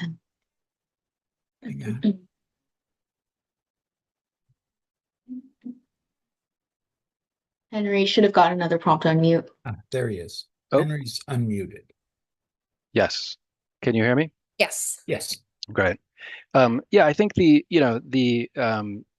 World War II plaque provides, a memorial, and moving it away, we were able to free up a little space for the signage that's more critical to the wayfinding system.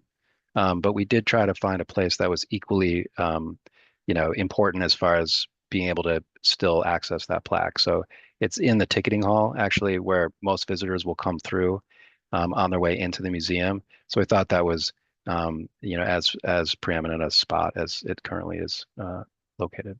Got it. Thank you for that clarification. John? I thought it was a superb presentation. I have no criticism whatsoever. Thank you. Alita? Thank you. Thank you for the presentation. I too love the Met. I like the inside. I think the banners are very suitable to the grandeur and the geometry and the materials of the space. I have some trouble with the outside because it seems like way too much signage for me. The Louvre has no signs I've seen in photographs. The Museum of Natural History on the new edition in the back has no signs. The Rose Planetarium has no signs. And it just seems like quite a lot. Are you still keeping the signage of the exhibits, those the tall I don't know what you call them, that are right on Fifth Avenue that advertise the particular exhibits that you're having? I think I missed that. So I don't know, I'm just concerned. And I have one suggestion. If you want to improve the visitor experience going into the Met, I would add to those signs no bike riding on the plaza, because I sit out there and I'm always asking bike riders to get off the bikes. I've asked Met people and they say it's not their job. The Met has no interest in dealing with the bikes. And I think that's wrong. But I do like the signage on the inside. Thank you. Bill?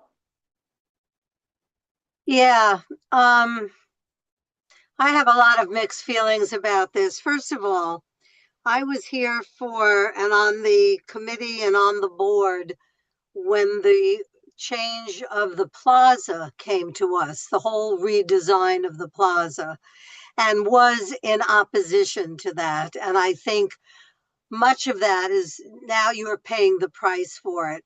The Met itself, seeming to think that it needed change, to have to change the shape of the fountains and add the trees and add tables and chairs. You have contributed to the confusion and the busyness of that plaza. And had you not done that to start with, one or two simple banners would have served well to direct, because they would be visual to most people. But you have placed obstruction in almost every direction, every few feet on that plaza. And that's why you have the mess you have. So I have little sympathy for it. In general, going to the inside and the outside as well, if you're going to use banners, I prefer that they have no structure. I don't want to see the black metal frames around the banners, even on the inside. I'm glad that you're minimizing their size. I was also on the board and the committee a couple of years ago when you asked for the electronic wayfinding in the Great Hall. I was in opposition to that because I felt that it wasn't large enough. I didn't want to see it large, but it was too small to be seen by any distance, and so it encouraged people to gather around it. They had to get close in order to view it, which caused other crowding problems. I'm not opposed to the information, the touchscreen information at the desk to provide more in-depth query from people, but I see you're providing one. And to the extent that somebody wants to really see what they want to see at the Met, they can be positioned at that particular spot for 10, 15 minutes or more. And I can see a lineup for people waiting to get their turn. So that seems wholly inadequate to me. So all in all, I'm not in the business of redesigning this for you. I can only tell you that I don't like a lot of it because I don't think you've cleared up a lot of the clutter. Some of the clutter was just compensating for bad decisions that you made in the past. I'd like to see you go back and fix some of that. And I like the material banners because they are removable, because they are the least intrusive and can be temporary. And to the extent that you duplicated those, but you put them in black metal frames, I do not like that. And the thing is, to judge this entire presentation in this one sitting is practically impossible to me, because we don't know how many of these you're putting we have a general location, but it was not on the screen long enough, certainly for me to digest it. I don't know how my colleagues felt. I don't know. Maybe you've improved things somewhat. I don't know. I don't see any enormous approval. As for the exterior, I do not want to see electronic lit signs. And again, I think less is more, and pointing to the comments that there are major museums in this world that have no signage. So I'm not happy with this on the base of it, but I also don't think I have enough information to really cast a vote here. So thank you. Elizabeth? Yes, I think you've done a very good job of making a sort of consistent pattern here going through. I say that with one hand on saying that more than too many. You may have more banners than paintings in the Met at this sort of level. So I can support the design, but I have an awful time supporting the number. Thank you. Anthony, David, Jane? Well, I'll go first this time. First of all, I hate the word wayfinding. I mean, why don't you just use the word directions or something? It's so corny, that word wayfinding. Number two, I agree with Alita. Less is more. There's way too much signage on the outside and way too much signage on the inside. That's all I'll say. Thank you. I appreciate the fact that they've created a hierarchy of signs. I've watched people on the outside not quite sure where to go. And with the three entrances, I think you need information as to which way to go.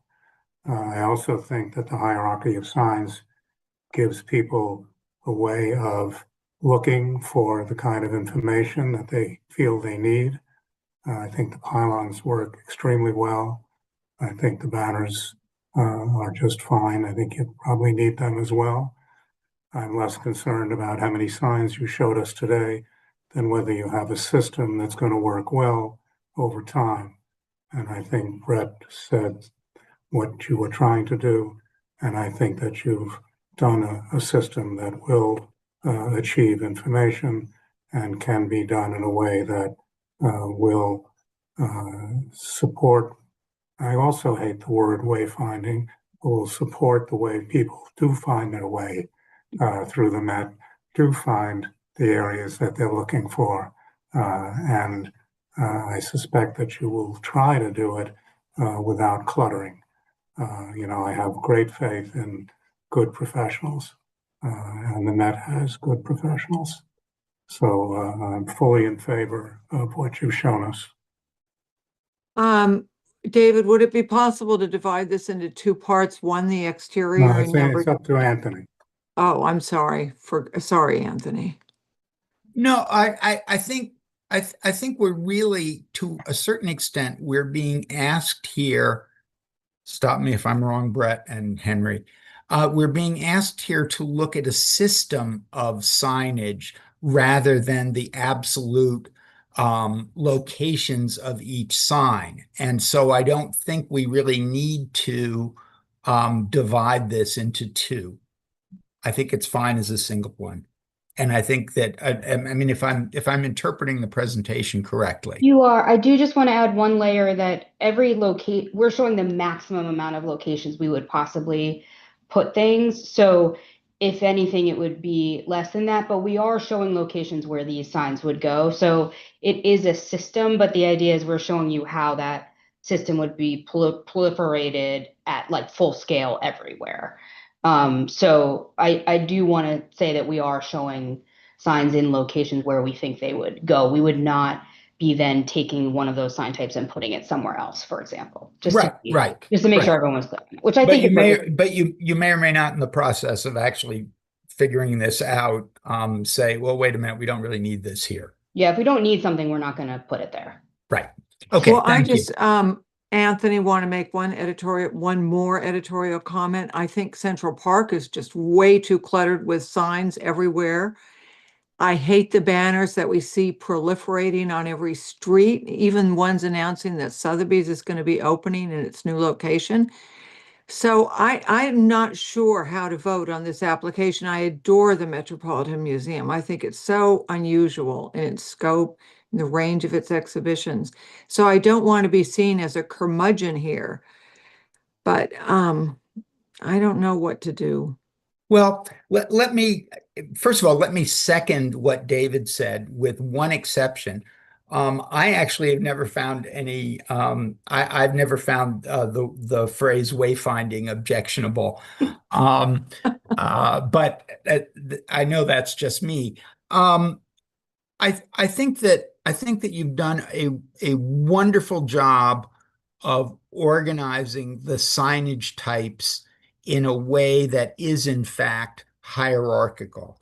I think that actually having similar signs outside, even if they are not to all New Yorkers necessary, begins to indicate to you where you go to find the same information inside.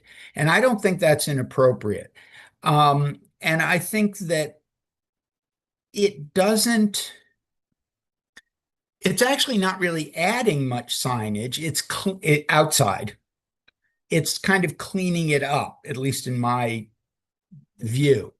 The other thing about my only caution is that I don't think you need the rear illuminated banners inside. I think that, I mean, let's face it, the museum is basically a daytime space, even when it's open in the evening. And just don't think you need it, and it begins to detract from the architecture. I also want to comment, and this I suppose is more directed to Henry and his team than to you, Brett, that the attachments are really nice, and finding that little tiny space between the top of the column and the entablature is really fabulous. And I really applaud that. And I also think, furthermore, that having a frame around the banner makes it a little, there's something kind of happy hands at home of all the different weird signs that are in the museum or in any place. And it's nice that they're sort of organized, and even the ones that are banners with air quotes are in fact stiff, and they won't kind of wrinkle and crinkle. They look like real things that are applied to the building in a sensitive way. So I think this is really quite a wonderful job, and everyone associated should be applauded for it. Is there a motion? Motion to approve as presented. Thank you. And Kimberly has seconded, so I guess we're going to go to a vote, Jordan. Great. Give me just a second. Pull up the vote sheet. Okay. And then do we want to go reverse alphabetical? We might as well go alphabetical. Okay. So this is a motion to approve item 2, the Met. Elizabeth? Yes. Michelle? No. Alita? No. John? Yes. Kimberly? Yes. Marco? Yes. Anthony? Yes. David? Yes. Jane? Yes. All right, it passes. Great. Thank you. Thank you. And I guess, Jane, you're up. No, On David. number Oh, David's four. up. Okay, you're David's doing number number 4, four. right? Thank you. Thank you. Good night. We've changed the logic. Yes, that's fine. Application number 3, 710, 712 Madison Avenue, Upper East Side Historic District, between East 63rd and 64th Streets. Michelle Franck, Space Smith, an Italianate neo-Grec style building designed by Gage Inslee and constructed in 1871. Application is for storefront replacement and infill of non-historic window openings. And is the architect here? If you can, yes, Michelle go ahead, David. is here. David, this is Cass Stackelberg. I'm going to be making the presentation, but if you can unmute Michelle Franck and Mark Rushka. And I think my colleague Jonathan Taylor is currently unmuted. So That's right.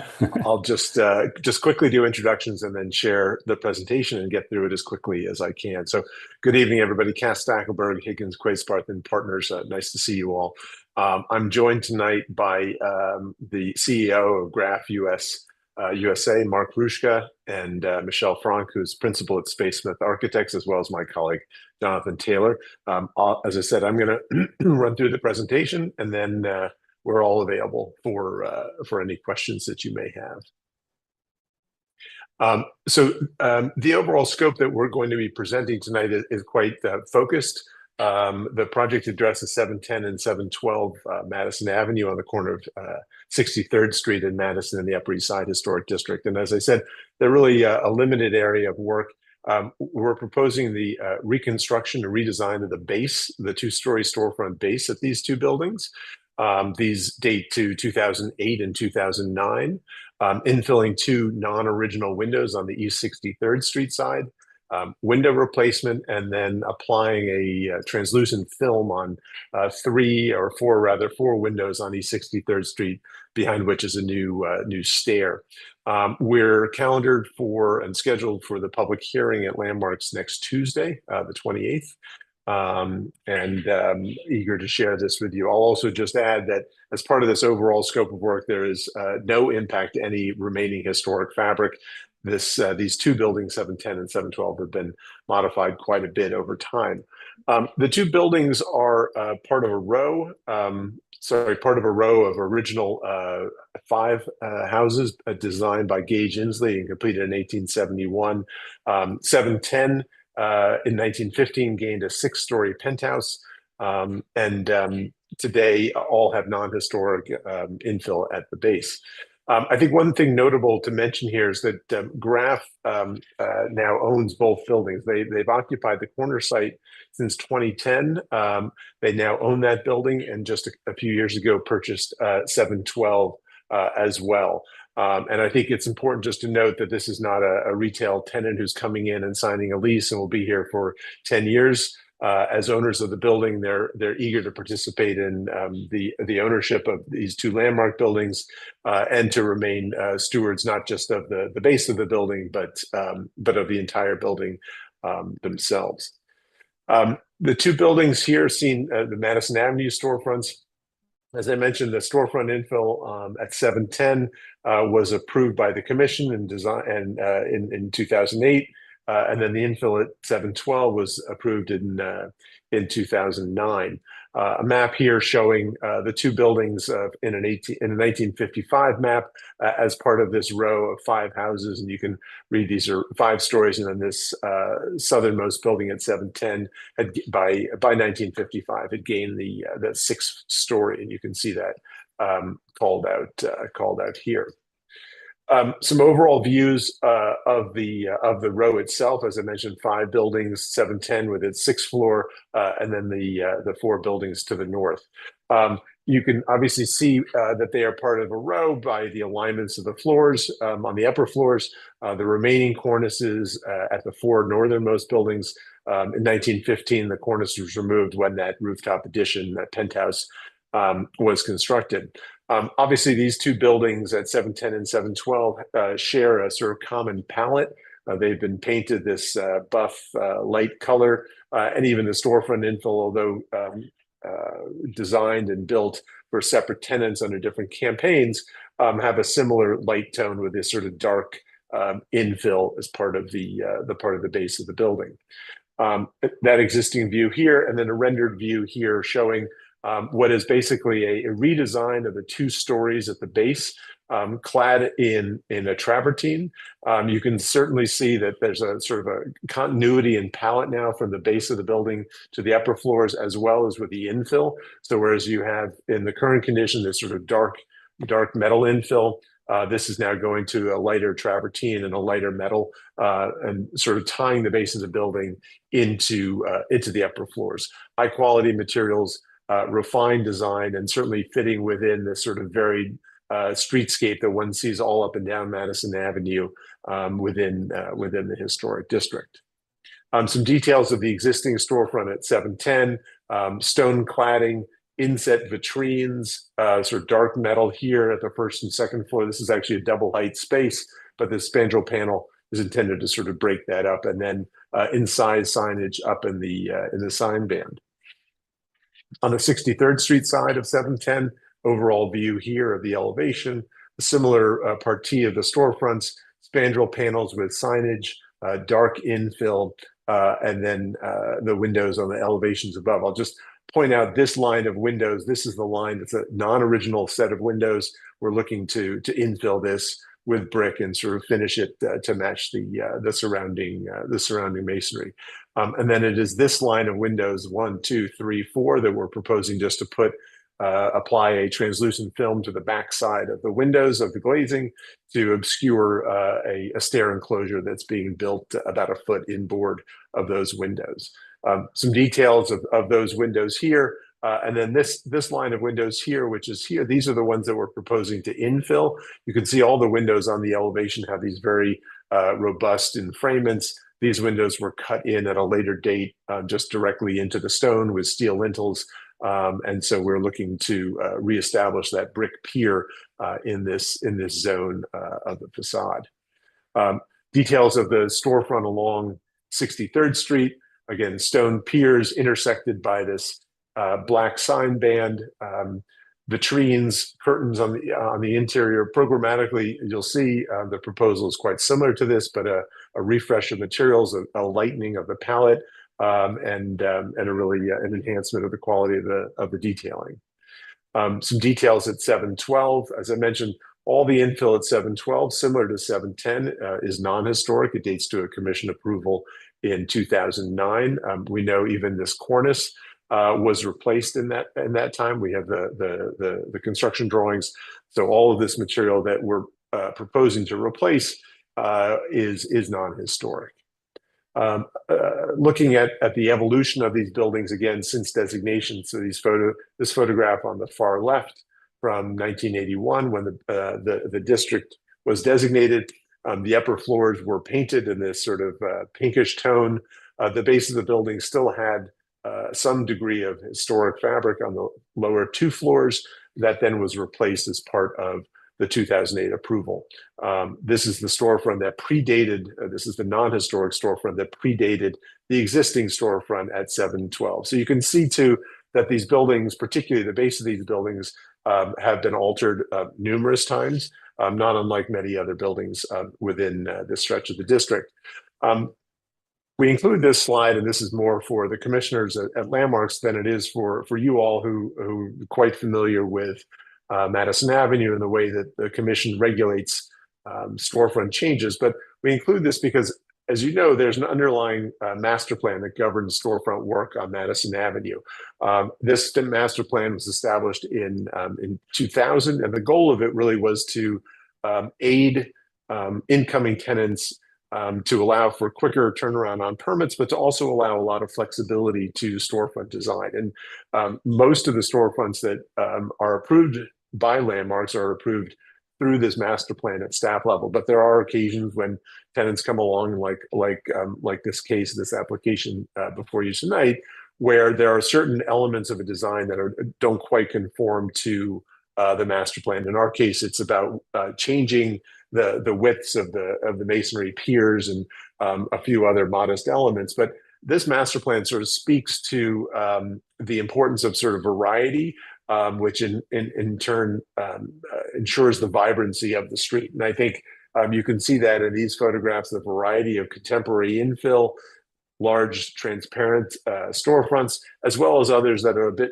more masonry heavy and a little bit more closed down. And I think it's that variety that really lends to the vibrancy on the street. And not surprisingly, that the variety has existed for 100 years since storefronts came into this part of the district. And this is just a collection of tax photos up and down Madison Avenue showing the variety of materials, detailing, transparency and opacity across the base of these buildings.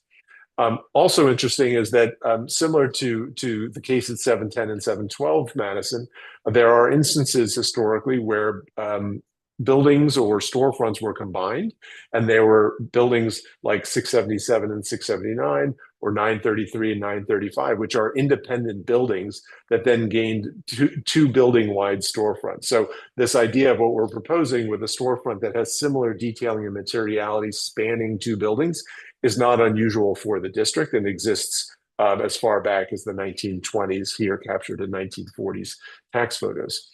We also include a few recent approvals that the commission has granted. Again, these are for Madison Avenue storefronts that don't conform to the master plan, where there are these sort of two bay wide, two building wide storefronts. This you may recall seeing, I think in the spring. I think this was an application that the committee supported at 694 and 696 Madison Avenue, where you have basically two buildings that are joined together with a single retail space, mixture of transparency and opacity with this tile proscenium. So not dissimilar perhaps to what we're proposing. This change here, again, something that the commission approved earlier this year, again, just showing the variety that exists across the base of these larger buildings. And then two, sort of on the other side, the sort of more heavy masonry heavy buildings that have this sort of alternating pattern of masonry piers and infill, storefront infill, different palette, color, and material than what we're proposing. But again, sort of illustrating the appropriateness of a range of different infill types across the base of these buildings. And then finally, before we get to the design proposal, a few other examples. One of the conditions at 712 Madison that you'll see in just a moment is a slight asymmetry due to an egress door that we have to accommodate that accesses the upper floors. That's a condition that exists elsewhere on the street, primarily with contemporary storefronts like this at 770, but as well at 818, where you have a solid stone-clad door that accesses the floors above. It telegraphs through the second floor storefront. And then here at 770, where you have an offset door for the upper floors and then a corner storefront treatment. So asymmetries that exist in some of these storefronts. So returning to this rendered view again, clad storefronts in travertine and light metal finish, and I'll go through some of those details. So first, just showing the floor plans, an existing ground floor plan and proposed on the right. There'll be some connections through the bearing walls between the two buildings to allow for circulation from either side. The main entry to the store will be at the corner. And then this stair, which leads to the upper floors and egress door, exits out onto Madison Avenue here. It is this stair here along East 63rd Street, and you can see the windows here that we are looking to just obscure the windows for the upper floors of the run. And this is the mezzanine floor. So the space already at the storefront and along 63rd Street, these are already double height spaces.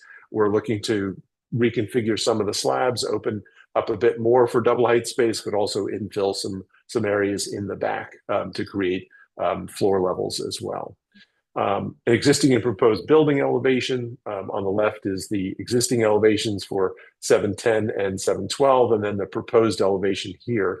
And you can see there's a reveal set here, which was really meant to sort of create some separation between the two buildings, but the cornice line does run through. Storefront windows, vitrines set into the piers very similarly to the way the existing storefront is articulated, and a vitrine set behind the storefront glazing indicated here in elevation. signage on the spandrel panel, and then this one sign here up on the sign band on the upper portion of the cornice. And then that egress door here set into that pier on the north side of the storefront. Another rendered view, again illustrating the base of the building. You can see there's a symmetrical frame here, and then the way we've articulated the storefront window is by setting that back in within that frame. And then this panel with the egress door, this recess helps us with the outswing, code required outswing door at this bay, and then the main entry to the store here at the corner. Materials, this again is that rendering. The base of the building will be clad in a light travertine. It'll harmonize with the buff white color of the upper floors. Fabric awnings on the upper floors, not signed, just simple awnings on those upper floors. This detail here is this simple stone motif that we're looking to frame the storefront windows in, and you'll see a little bit more detail on that in just a minute.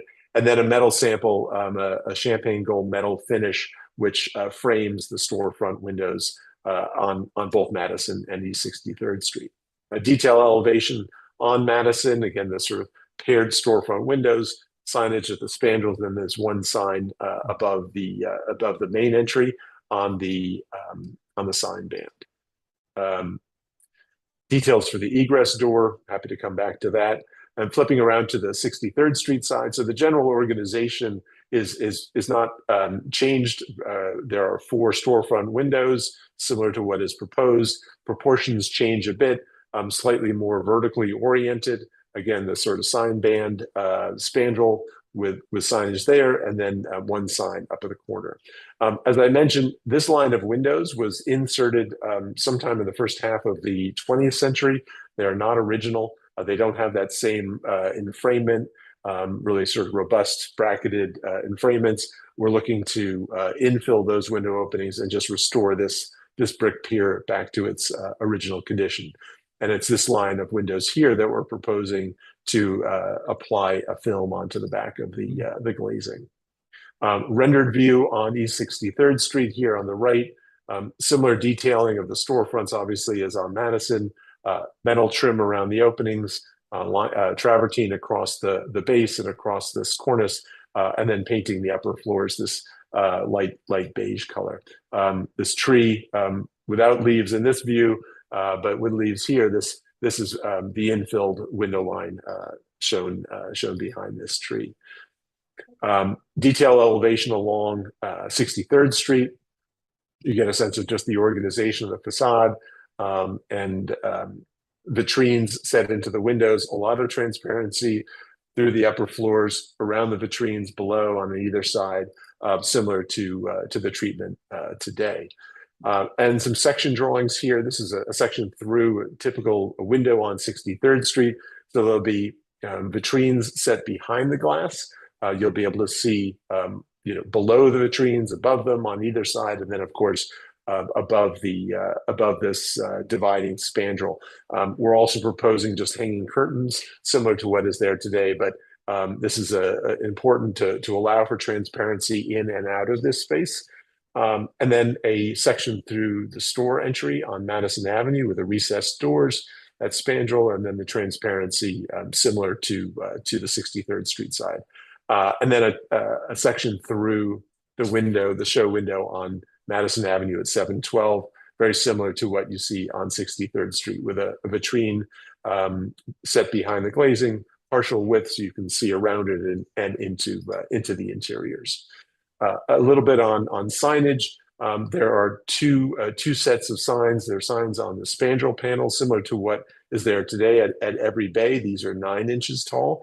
And then at the corner on Madison and on the return on 63rd Street, 11-inch tall, 11.75-inch tall dimensional letters. These are metal dimensional letters. They are not illuminated, and they're just applied onto the new stone cladding.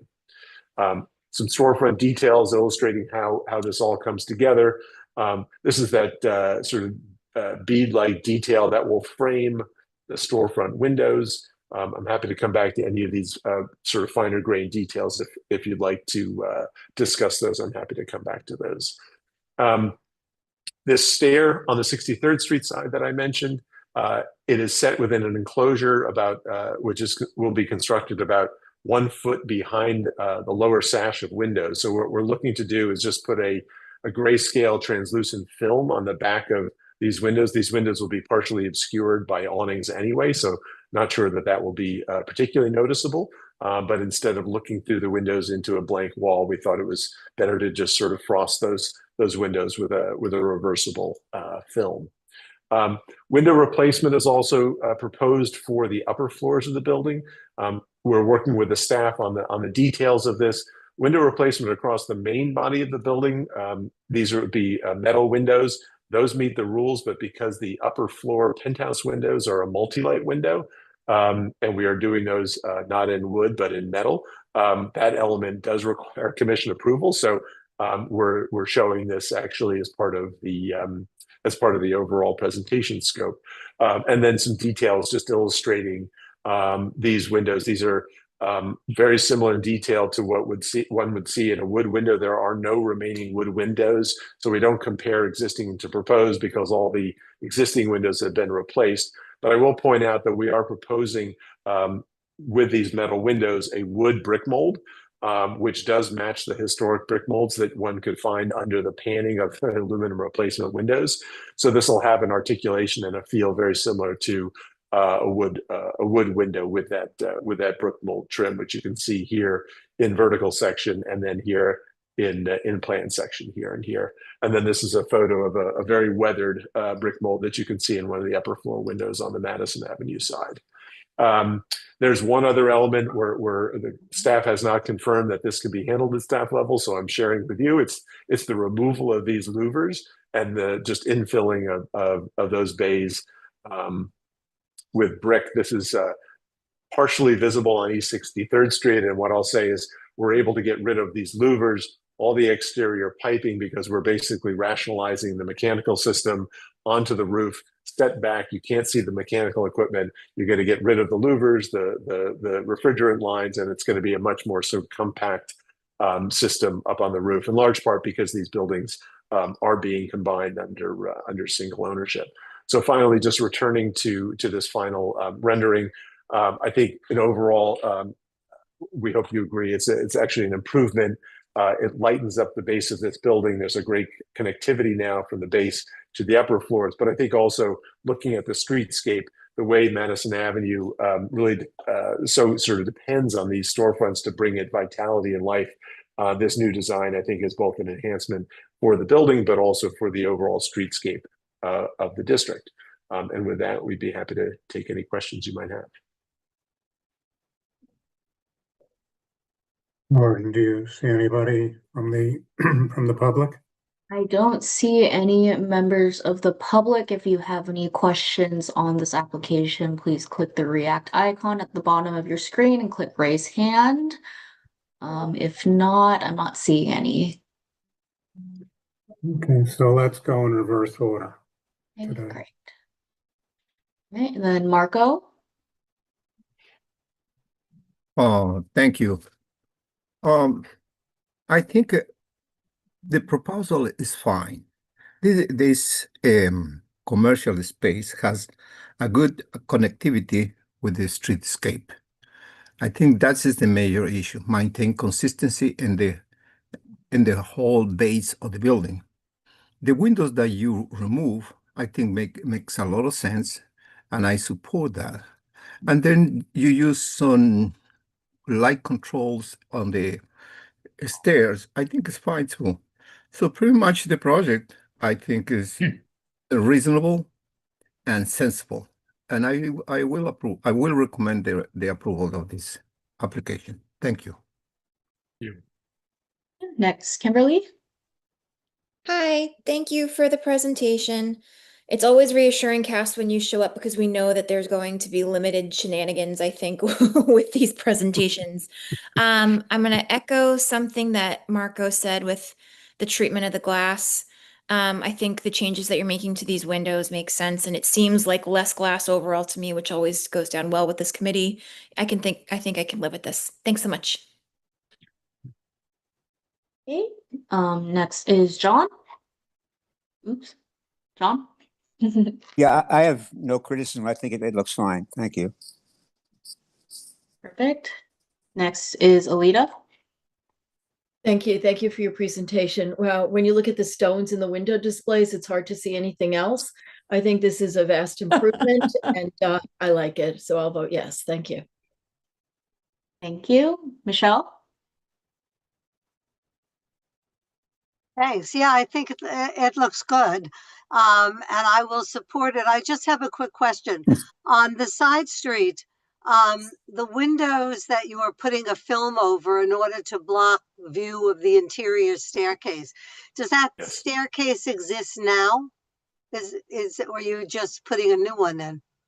Let me go back to the plan. There is a stair, not in that location.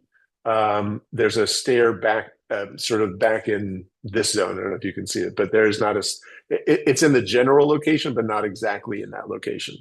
So that's why you feel it needs obscuring. It wasn't visible Well, before, is what you're saying. it's not as close to the windows. It's sort of, I don't know if you can see it back here. It's here now. I see it. I see it. And right, so it's just a different orientation than what's there today. Is it a service stair, or it's going to be used, or? No, it's for patrons who are coming to circulate between the first and second floor. Okay. The other thing is, I noticed there's no lighting in your plan. Are you planning any lighting in the front of the building? Or on the side? Not on the exterior. The vitrines, the interior, the vitrines will have light within them, but there's no exterior lighting. And is that lighting adjustable? I'm sure it is. Within the vitrines? Yeah, I'm sure it is. Yeah. Okay. Looks good. Thank you. Okay. Thank you. Thank you. Elizabeth?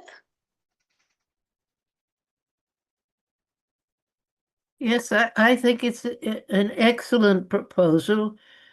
Fits better into Madison Avenue. And it seems a sort of odd thing to say, but Madison Avenue buildings have a lot of texture, and this brings more of that, I think, into this particular proposal. So I will support this. Thank you. Anthony, David, Jane?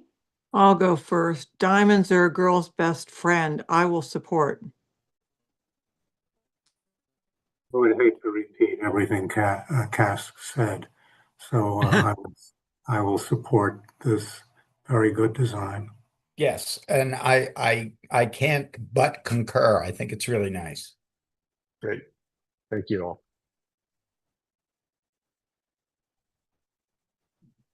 I'll move to approve as presented. Second. Okay. Let me pull up the vote sheet. Give me just a second. Sorry.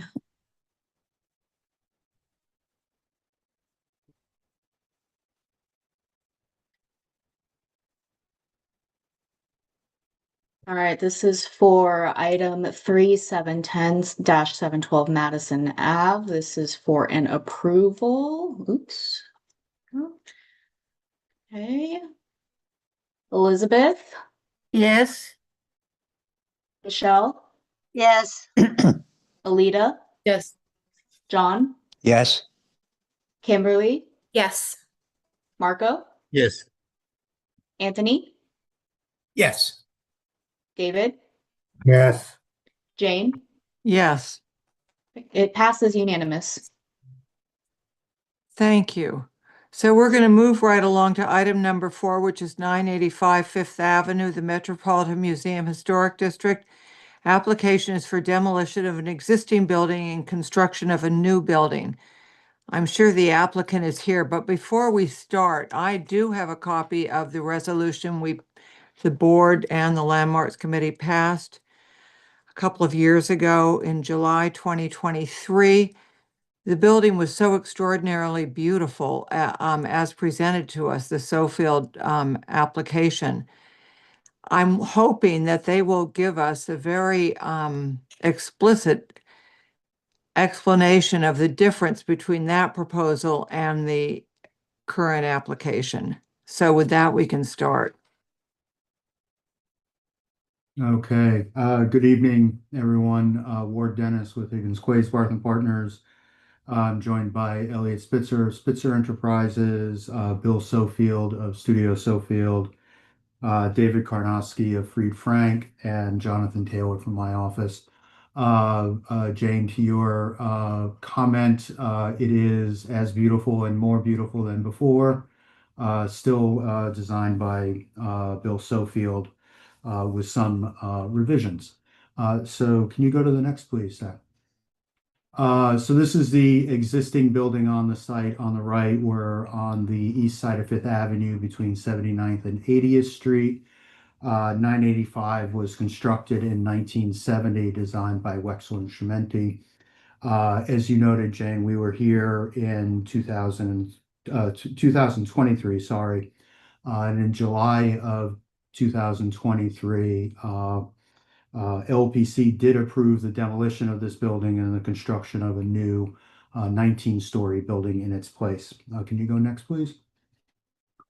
So the reason we are here is that since then, City of Yes has changed some of the zoning regulations here. And these changes allow us to do a few things that we think are very nice.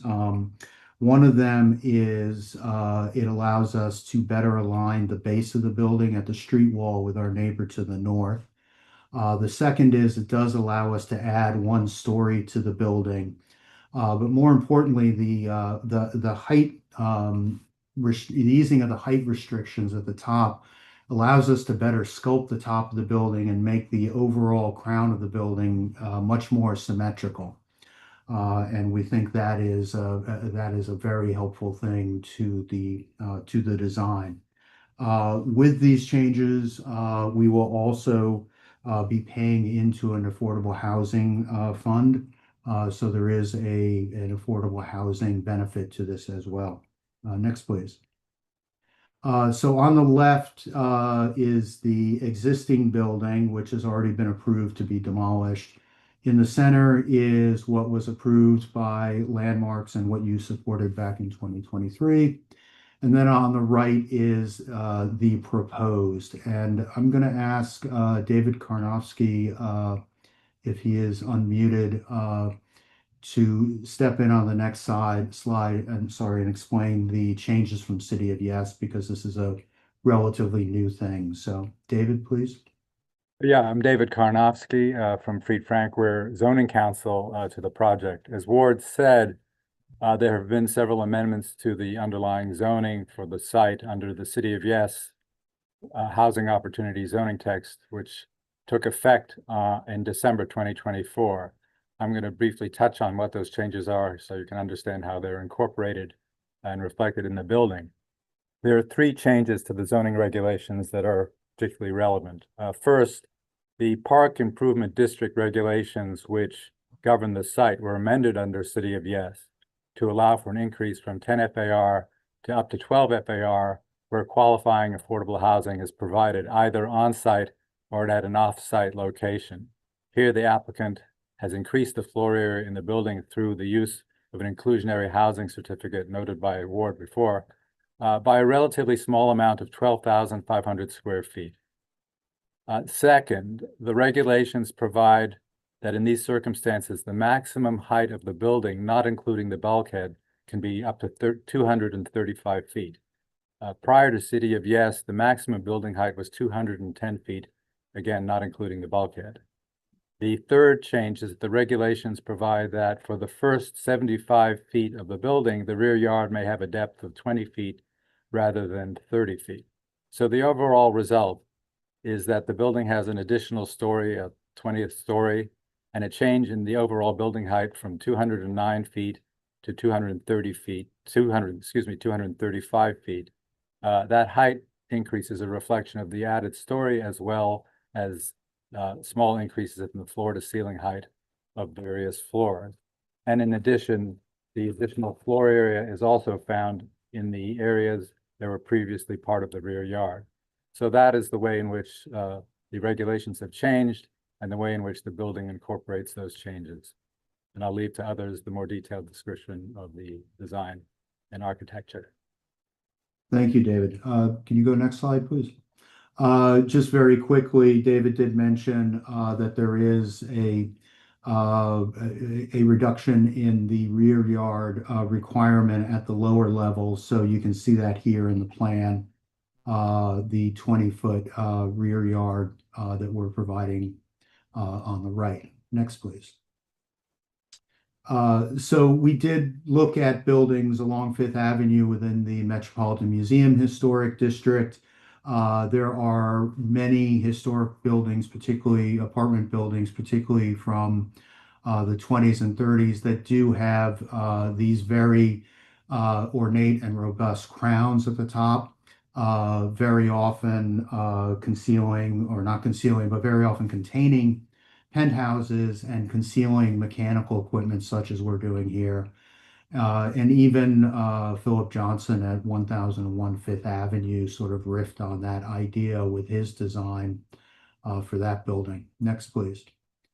And we also see this up and down Fifth Avenue outside the Metropolitan Museum Historic District, but within the Upper East Side Historic District, such as 825 Fifth Avenue and 880 Fifth Avenue. Next, please. And very much this is a character of Fifth Avenue when you view it from afar as well as from the avenue itself. So looking from within the park, we see these crowns sort of rising up and defining the skyline of Fifth Avenue. Next, please. So looking at our building in the broader context of Fifth Avenue, you can see the existing building at the center, which is 256 feet. Our neighbor to the south is 290 feet. Next, please. Previously, we were actually a little bit shorter than the existing building at 248 feet. And next. And then with these revisions, we go up to 264 feet, still shorter than the 290 to our south, and I think still compatible with the taller buildings along Fifth Avenue. Next, please. So this axon, or this pair of axons, shows, oops, there we go. Thank you. This pair of axons shows on the left what was approved previously, and you can see the sort of asymmetrical top to it that was largely a factor of the zoning and what we were allowed to do at the top in terms of molding that crown. And then at the right, the proposed with a more symmetrical crown, the mechanical equipment, I think more elegantly concealed within the building itself. And with that, I'll let Bill Sofield step in and talk about the design changes at the top and throughout the building.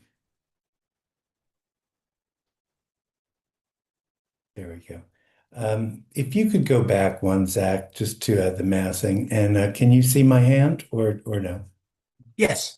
Okay, wonderful. So to reiterate what Ward said, I am thrice blessed. The first time was to get the call about doing a better building than the brown brick one from the late 60s that really started the landmarks movement.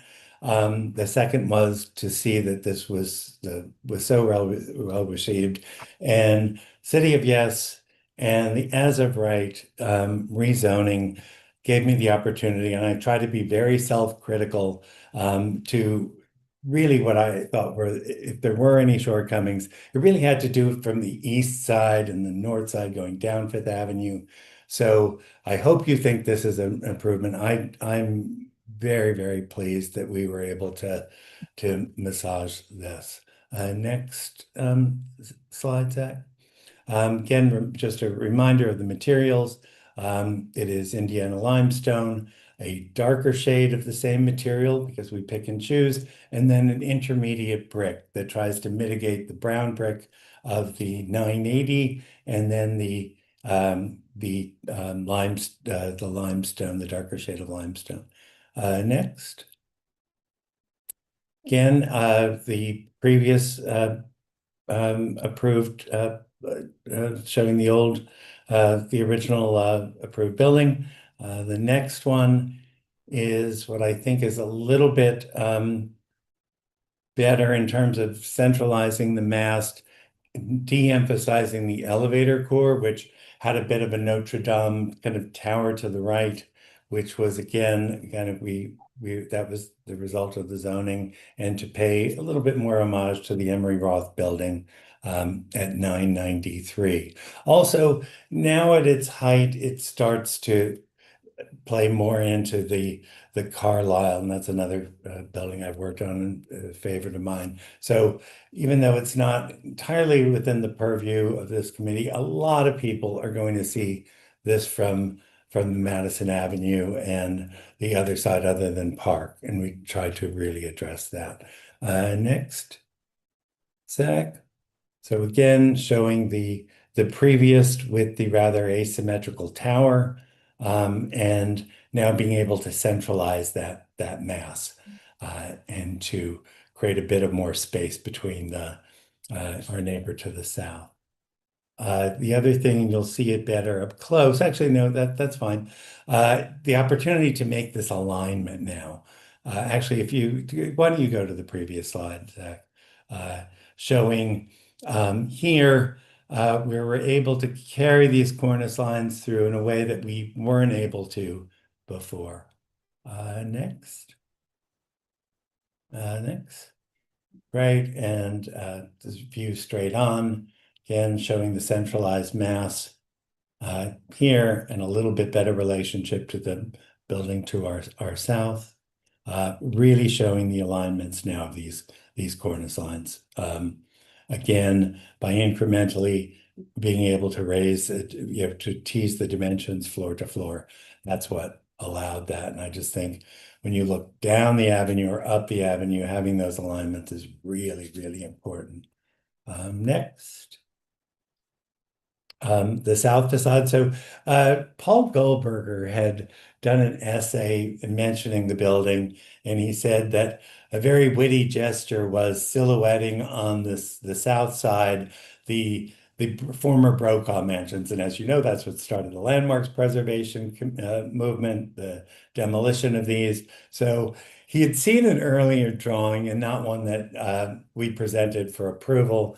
So as a gesture, we thought since he pointed it out, we would do a slight different finish of the same limestone to bring that detail back, where you could see on the side of the building what the silhouette of the Brokaw building had been. You can see the coining now continues up this intermediate shading of limestone between 980 to the south.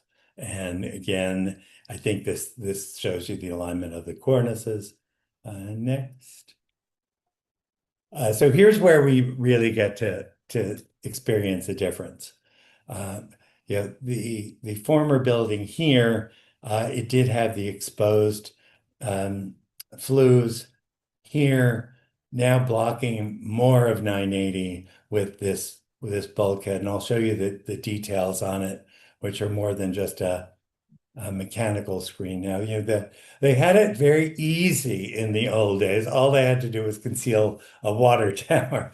And now we're obviously challenged by a lot of mechanical equipment that has its ventilation requirements. So this I think is one of the big improvements here compared to the previously approved scheme. Next. Again, the north facade. Now these flues are encased in limestone, and again the continued cornice lines. Next. And here, the existing building here, what had been previously approved, and again, this was One thing I don't love is when everything is coplanar, and there's so many restrictions now about projection of architectural ornament. And I'm sure it's because if anybody lived through the 70s, there were cornices crashing down all over on the street. But it really is kind of like boxing with your hands tied behind your back. We eliminated, kind of reviewed if there were any comments from the last time. I think the least successful was the east-facing facade. I think there was an institutional comment that I took to heart. So the limestone was removed from here. We are able to now do a much nicer top to the building that really, I think, just again, if you look at what's existing and what we're currently proposing, it now is a building that you really can perceive in the round. And if we go to the next, the former mechanical plan, which was, which really had to have a lot of louvers because of the size of it. Now, one of my favorite details from the Brokaw mansions is the way the surrounds were detailed with an inset. There's a little bit more light and shadow now, and then taking the traceries, the French Renaissance Revival traceries. And so there's now a lot more detail. I shouldn't say a little bit, and the same corner detail of the Brokaw mansion. So being able to refer a little bit more to the history of the site. And next, up close, what the difference you can see between previously approved and now with a lot more detail, light and shadow. And it's really because of us being able to step back more than we were able to before. So this sets, it's not planar, coplanar anymore. The next, and the difference, the straight on. Even though he was a friend of mine and I'm on the glass board, this was starting to look very reminiscent of Mr. Johnson's building at 101 Fifth. So being able to have doing all of this in brick, eliminating the limestone trim at the middle, and having some articulation up the back. Next, and again, from the Fifth Avenue side. Details wise, it's late, so why don't we just flash through the next few pages quickly. As a reminder, the respect of this rope of the building next door, holding this detail back at the edge, even though we could go to the and here it is in plan with our neighboring building, and how we've respectfully held back from that. The next, this is all on the site of 985. So we tried to not cut through it entirely. Our building held back so we could you could see the whole thing, and now we have the alignment of the parapet with the revised detail. Next, you can see how that now aligns through, and that cornice aligns through. Next. Of course, we've now fleshed out from the last time you saw it, paying tribute on the service doors to the buildings that had gone before. So this one shows the Brokaw mansions and a little bit of text. The other service door will have the current 980, which I think is also important. And of course, there's the details at street, and the service windows still have that. So that's my portion. Do you want to go back to the earlier, I guess the very first, I guess those. So yes, that is my portion of the presentation. I guess if you do the axon or the park view of the yeah, so that one I think is the most descriptive. Thank you, Bill. Thank you. So yes, if there are any questions, we're happy to answer. I'm not seeing any members of the public. So we can go to the committee. We can start in alphabetical order. Oh, just kidding. Lo Vandervalk has his hand raised. Vanderbilt. Okay. Lo, sent you a prompt on mute. Okay, am I unmuted? Yes. You are. Great, thank you. My name is Lo Vandervalk. I'm representing Carnegie Hill Neighbors. Carnegie Hill has 12 blocks on Fifth Avenue. We're always interested in what happens on Fifth Avenue, and we think the developments of the current changed building and the previously changed buildings are very salutary. And just want to mention that the previous change did away with the driveway that went over the sidewalk, which was really an outrage. And we're very glad that that was changed. And I'm sorry, Lo, could you just go back and repeat that? Yes, the earlier. Because they didn't show it to us. Yes, earlier, meaning the one before this building. Right. That was built in the 70s. Yes, had this driveway, which was really an outrage for the sidewalk of Fifth Avenue. And we are just delighted. We were delighted to see that had been changed in the previous iteration. So just wanted to flag that as being an important development. And now currently with the City of Yes, additional allowances, there is a height increase, but we think that there's a huge improvement in symmetry and the way the building looks and even aligns up with the cornices of the neighboring building. And you didn't make a big issue of it, Mr. Sofield, but I would say that the view from looking from the east is tremendous, a tremendous improvement.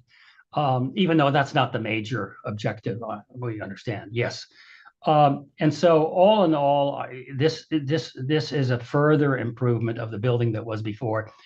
Our one last hope is what will happen to that corner building. What is it, 985, or is it the actual corner building of the brown one? Yes, to the north. Yeah. And that really is also not characteristic of the fine buildings we see on Fifth Avenue. But that's something for the future. But we hope that there will be an improvement there someday. But thank you very much, Mr. Sofield, for this presentation. Thank you. Anyone else from the public, Jordan? Not that I'm seeing, no. Okay, thanks. So we can go to the committee. And did you say in alphabetical? Yes, please. Okay, great. Elizabeth?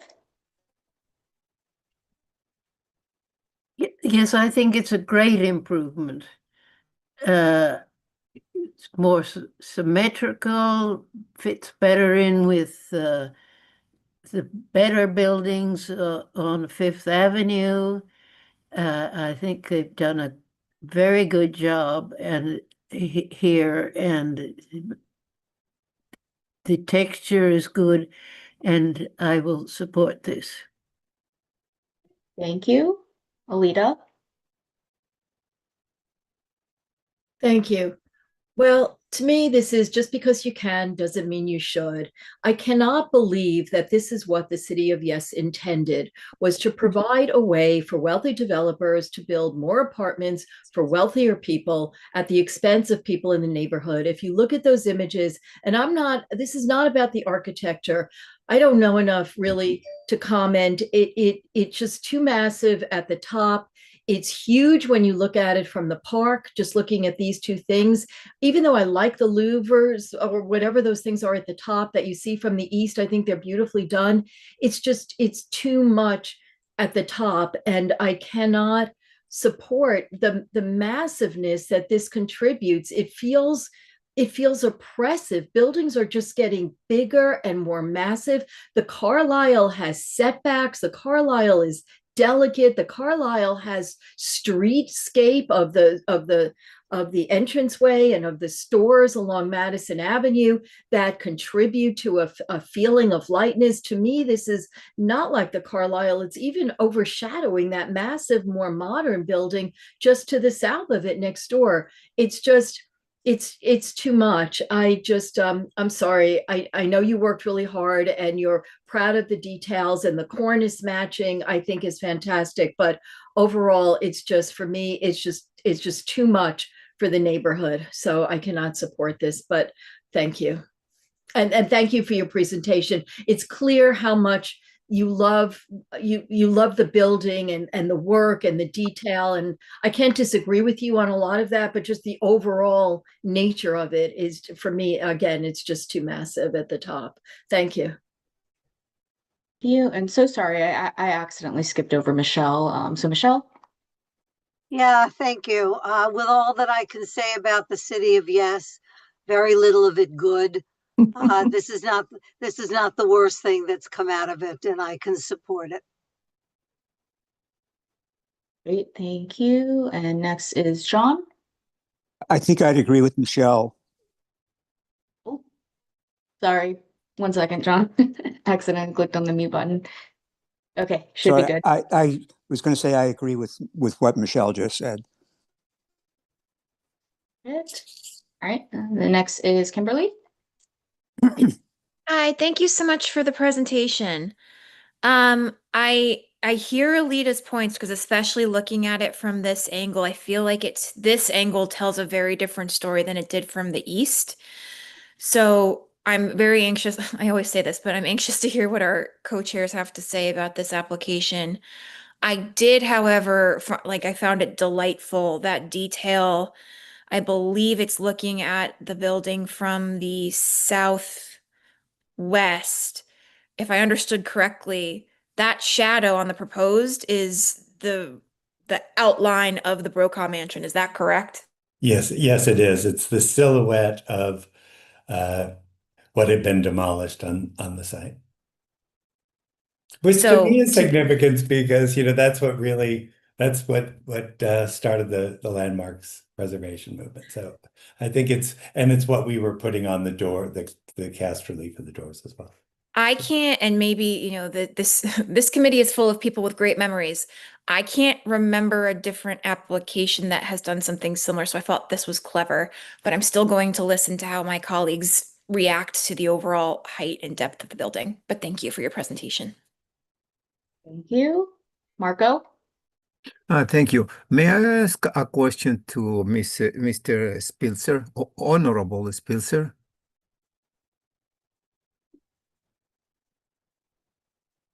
What is the question, The Marco? question is, I would like to know, since he was a decision maker, if he believes in sustainability. Can you hear me? Oh, yes. Good. I apologize. It is late in the evening for you and for me.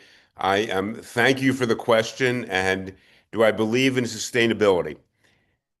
The answer is overwhelmingly yes. And I am trying to figure out how to cabin my answer, because each of us has had many chapters in life. One of them, for me, as you well know, is that I am now the very proud developer of this building, because I think it is beautiful, to which I give the credit to Bill Sofield and his colleagues. I think it is compatible, and the language you and they use for Fifth Avenue is not my inherent language, but I think it is exquisite. But in terms of the environmental issues with which you refer, you may wish to know that my dad, who built the initial building in the late 1970s, it was not an exquisite building, but it was a building that fit the moment in New York City. But he left half of his estate to a foundation. And one of the two critical missions of that estate is to further environmental sustainability. And so, Marco, the answer is yes. Thank you so much. And Well, I apologize. sorry. Let me continue. This is in honor of my dad. Thank you. No, he believed in this. And that is why we do these things for him. Yes. Thank you. I'm very happy to hear that you honor your father. Thank you for Okay, the question. my question goes in the direction. Basically, what I see is the massing is much better now, but as of right, you have 230 feet, 35 feet, if I'm not wrong. Yes, sir. Yes, and then the total height is going to 264, making taller. And why you making taller? Because of the mechanicals. You have an opportunity right here, Honorable Spilzer, to use new technology to eliminate these bulky mechanicals. And the answer is geothermal. No. Marco, here's what I would say. Tomorrow morning, I am writing a check personally for $7 million for affordable housing. That's good too. No. They go together. In other words, I cannot do one without the other. When I was in government as a prosecutor, as the attorney general, as the governor, I believed fundamentally in building affordable housing. We are doing that. And tomorrow morning, I will write a check for $7 million for affordable housing so we can get one additional floor in this building. Thank you. I think, Marco, let me finish. I think it will help us aesthetically, but it will help us in terms of environmental issues, and it will help us in terms of the affordability crisis in the city. We share the same objectives. We really do. And I'm doing this with every piece of my heart to further what we want to do together. I really am.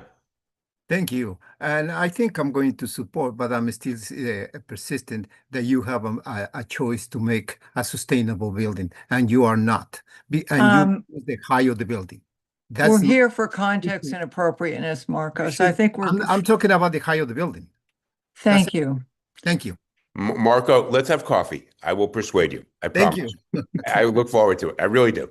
I Thank you. promise I do. Thank And Jane, thank you as well. Thank you. So, Anthony, David, Jane. Okay, I'll go first. I actually preferred the asymmetrical design. One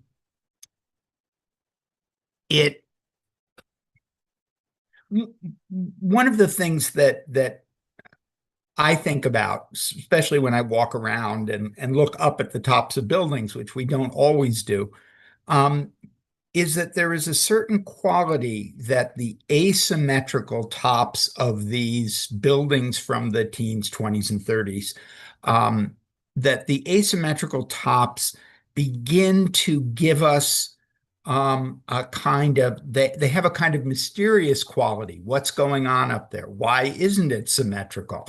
And when it's symmetrical, as this is, it just tells me there's another penthouse floor. And the charm, the special charm of the Carlisle is that it stands alone, tall, and the actual roof of it is a pyramid. The only question I would ask is, and I don't know, I don't remember exactly where everything landed on the offsite affordable housing. Does that have to be in Community District 8?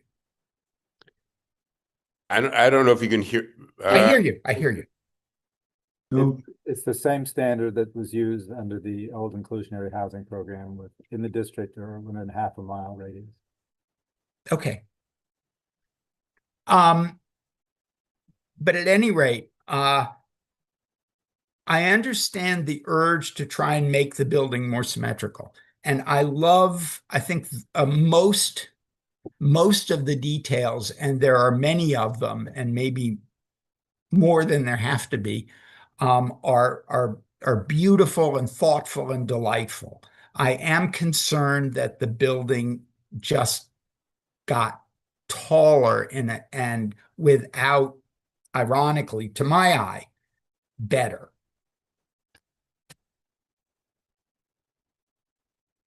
Oops. Oh my God, you've been muted, you poor man. Is that, Anthony, are those your comments? Did you want Those to are say my anything? comments. You might want to unmute. I think we can go to David now. All right. Do you want me David. to unmute or just? Oh, did Mr. Anthony and I Spitzer? have a slight difference of opinion on it. I think stretching the building has actually helped it. It's not perfectly symmetrical at the top. It may be symmetrical in the sense of the way the center part of it works with the rest of the building, but either side is not perfectly symmetrical, which still gives it a little more interest than if it were perfectly symmetrical. I'm not totally happy with the fact that the buildings are getting higher. I like the idea of a cornice line building.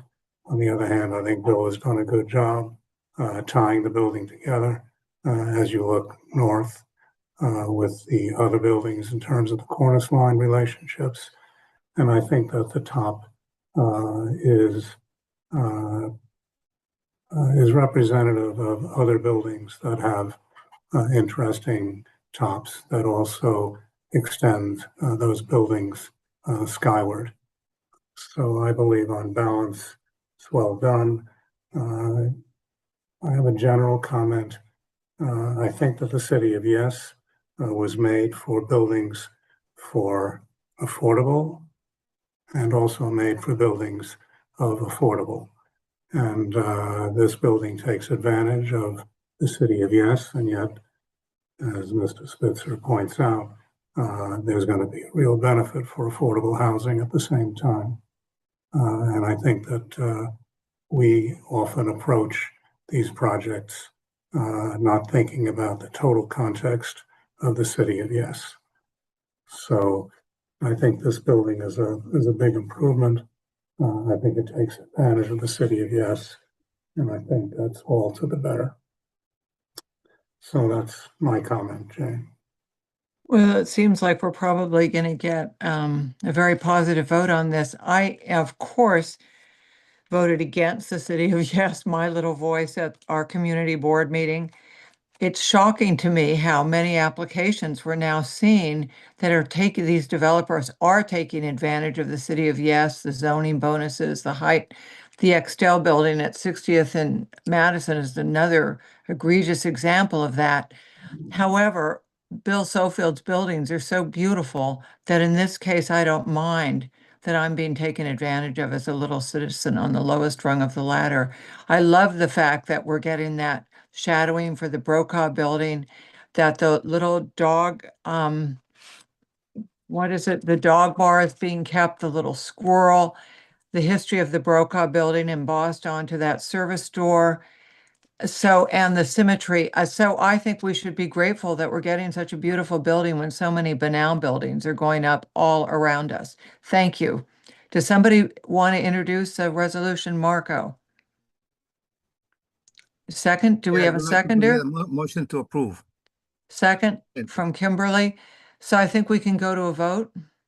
Okay, perfect. Give me just a second.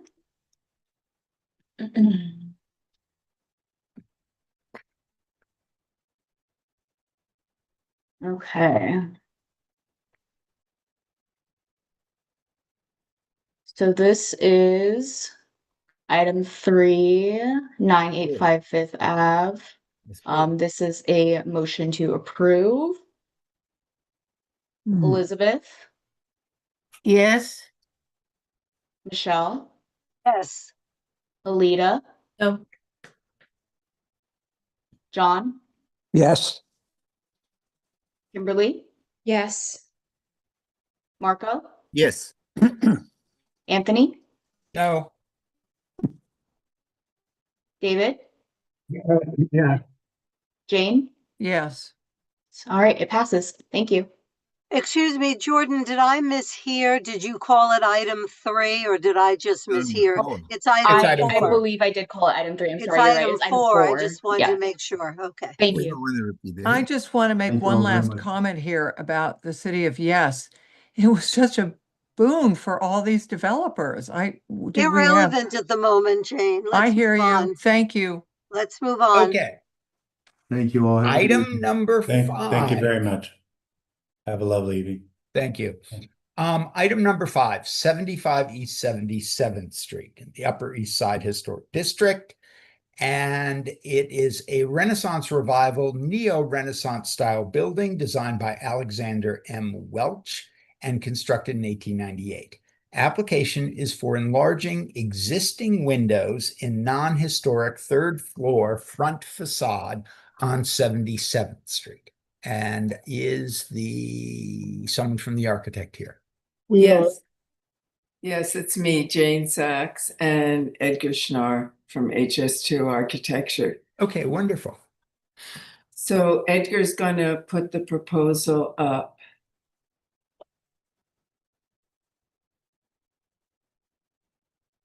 Can you get it? Yeah. I mean, it's been a long night, but we're doing. First of all, I want to thank you guys. I know it's extremely late, and I really appreciate the fact that you are still here 3 hours later from starting. So I'll be quick because this is a very small addition, change that we want to make. So as you know, this is part of the carriage houses that are on 77th Street. And really this proposal, Edgar, if we go to the next slide, is we're looking at, can we go to the next one? Because I think what's important for you to see is kind of where we are in relation to Park and Madison, because this building is mostly perceived just as you walk down the street. It's just a small 3-story building. Let's go to the next slide, Edgar. So one of the things I think that's characteristic of this building is it has this very large cornice, and the third floor, which is the addition that was done in 1971, is set back. So if we go to the next slide, we can show you, as you come down and experience the building, you kind of feel the building ending at the height of the cornice and the addition gets set back. So my client, because let's go to the next slide. So here, this is really the one view where you do see it is when we're across the street and you look straight up. Again, you're only seeing probably the first 30 inches are cut off by this tall cornice. So if we go here and look at it, so the idea that we've taken is that we're leaving the top stucco. We've held the outside lines of the window. And if you look at the second floor, there are 2 windows. Then there's the brick panel where the panel is set back. And then there are 2 more windows. So in a way, the original design intent on the second floor was almost this articulation of a continuous line of windows.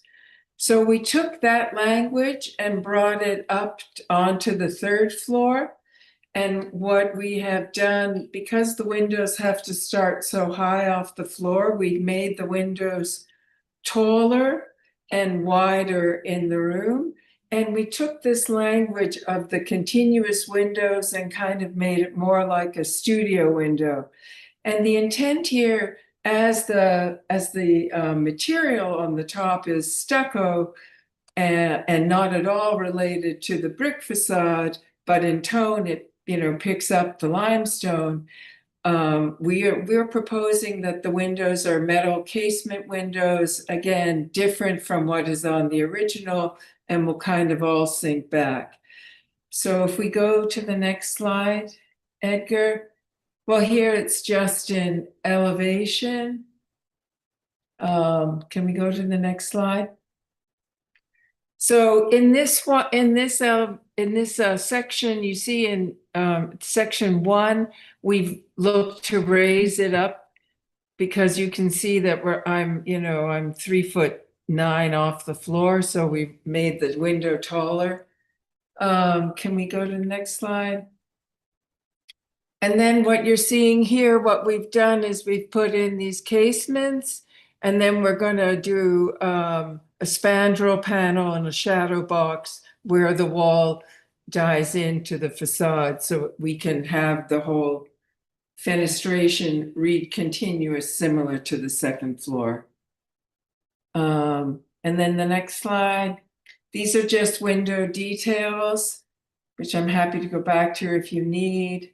And then can we go again? So then this is just, again, just showing you that this is really the end, just showing you what we're, planning on doing. So I guess the most important thing I want to, call out is that this is, basically we're looking at redoing the windows within the non-historic part of the building, and everything that is on the first 2 floors is staying pretty much as is. So that's it. If you have any questions, I'm happy to answer them. Wonderful. Thank you, Jane. All right. I don't see any members of the public still awake. So maybe we should just go to the committee and let's start. Why don't we just do it alphabetical? Great. All right. First up, Elizabeth.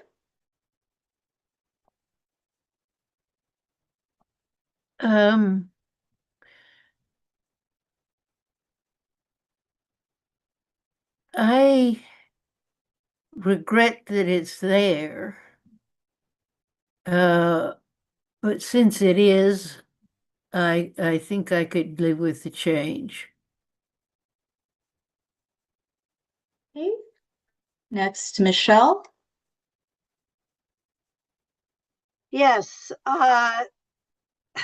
it was singularly unattractive as the new addition, and I think this is as singularly unattractive, and completely inappropriate. I can't support this, sorry. Alita.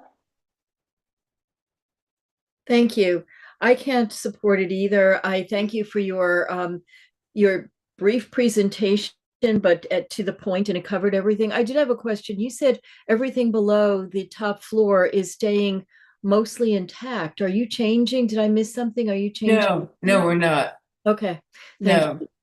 I just find it looks like I hate to say this, because it probably shows my ignorance, but a Basquiat grin in a way, or that other artist who's been at the Met, whose name I can't think of right now, under this pressure. But it's just too much light, too much window. It even seems to be too massive for the height of the building. It's just very distracting from those beautiful doors and limestone work down below. So I would be a no.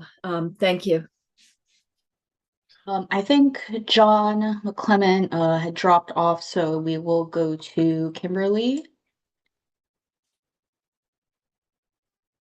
Hi, thank you, Jordan, and thank you for the presentation. I originally thought this was pretty innocuous for my book, but Elizabeth's comments are my favorite, but I'm going to keep my ears peeled for what our co-chairs have to say, which is what I always say. Thank you. Marco? Wise move. Thank you. Well, if we compare what it is right now versus what you propose, I think there is an improvement. That I'm happy? No, I'm not happy. That it shouldn't be never over there. But we cannot ask to demolish that part. I think you approach something in a way to make a little bit more attractive.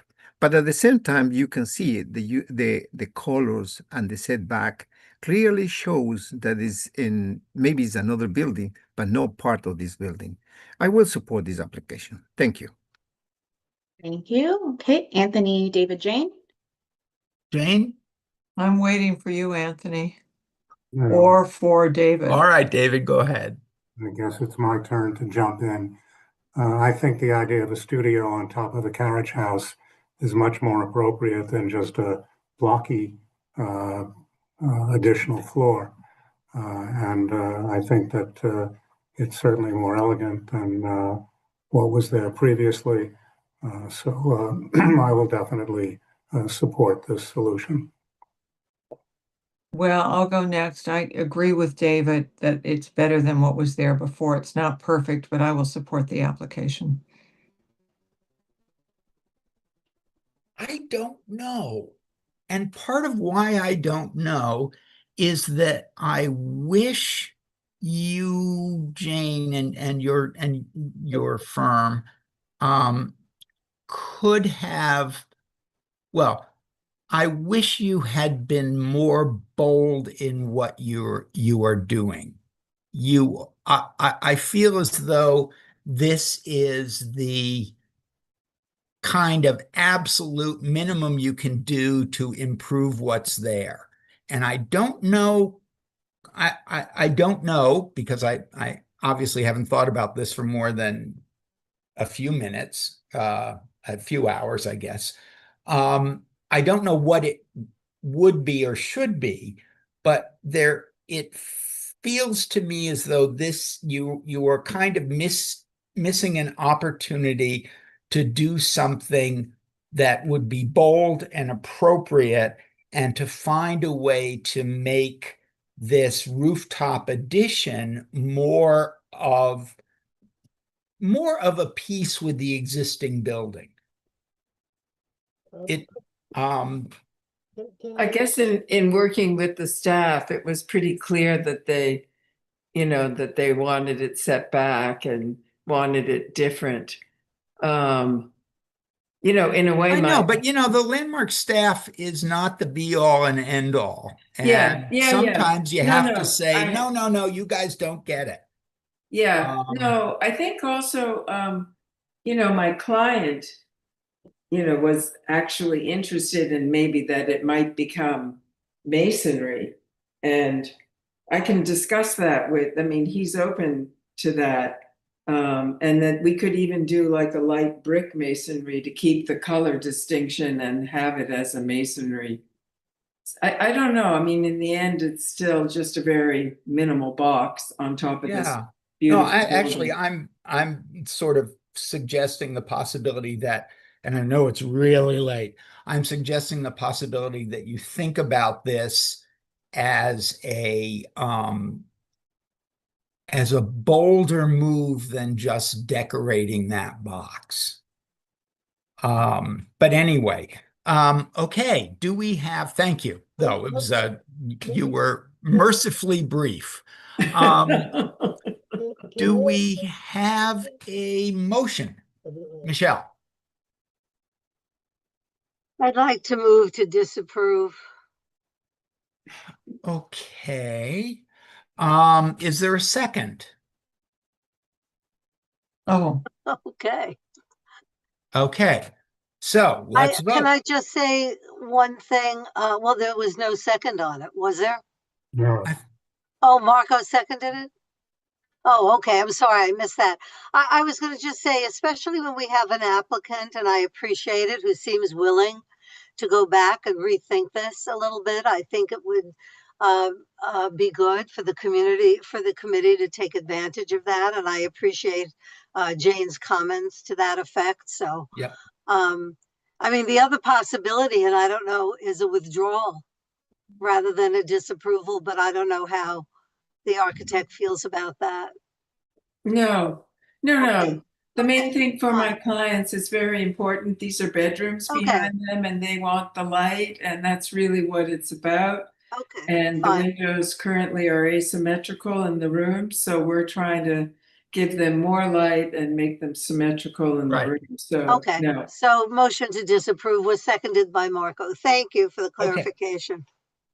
All right, let me pull up the vote sheet. Great.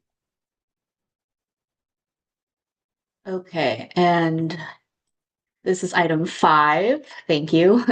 For 75 East 77th Street, this is a motion to disapprove. Elizabeth? No.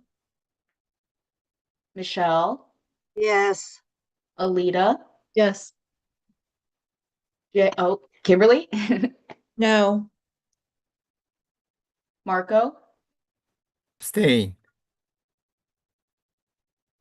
Anthony, Yes. David, Yes.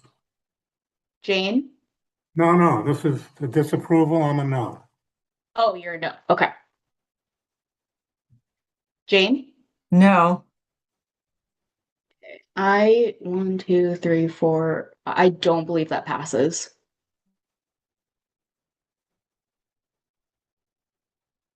Well, Okay, so I think we now do a reverse Yes. motion.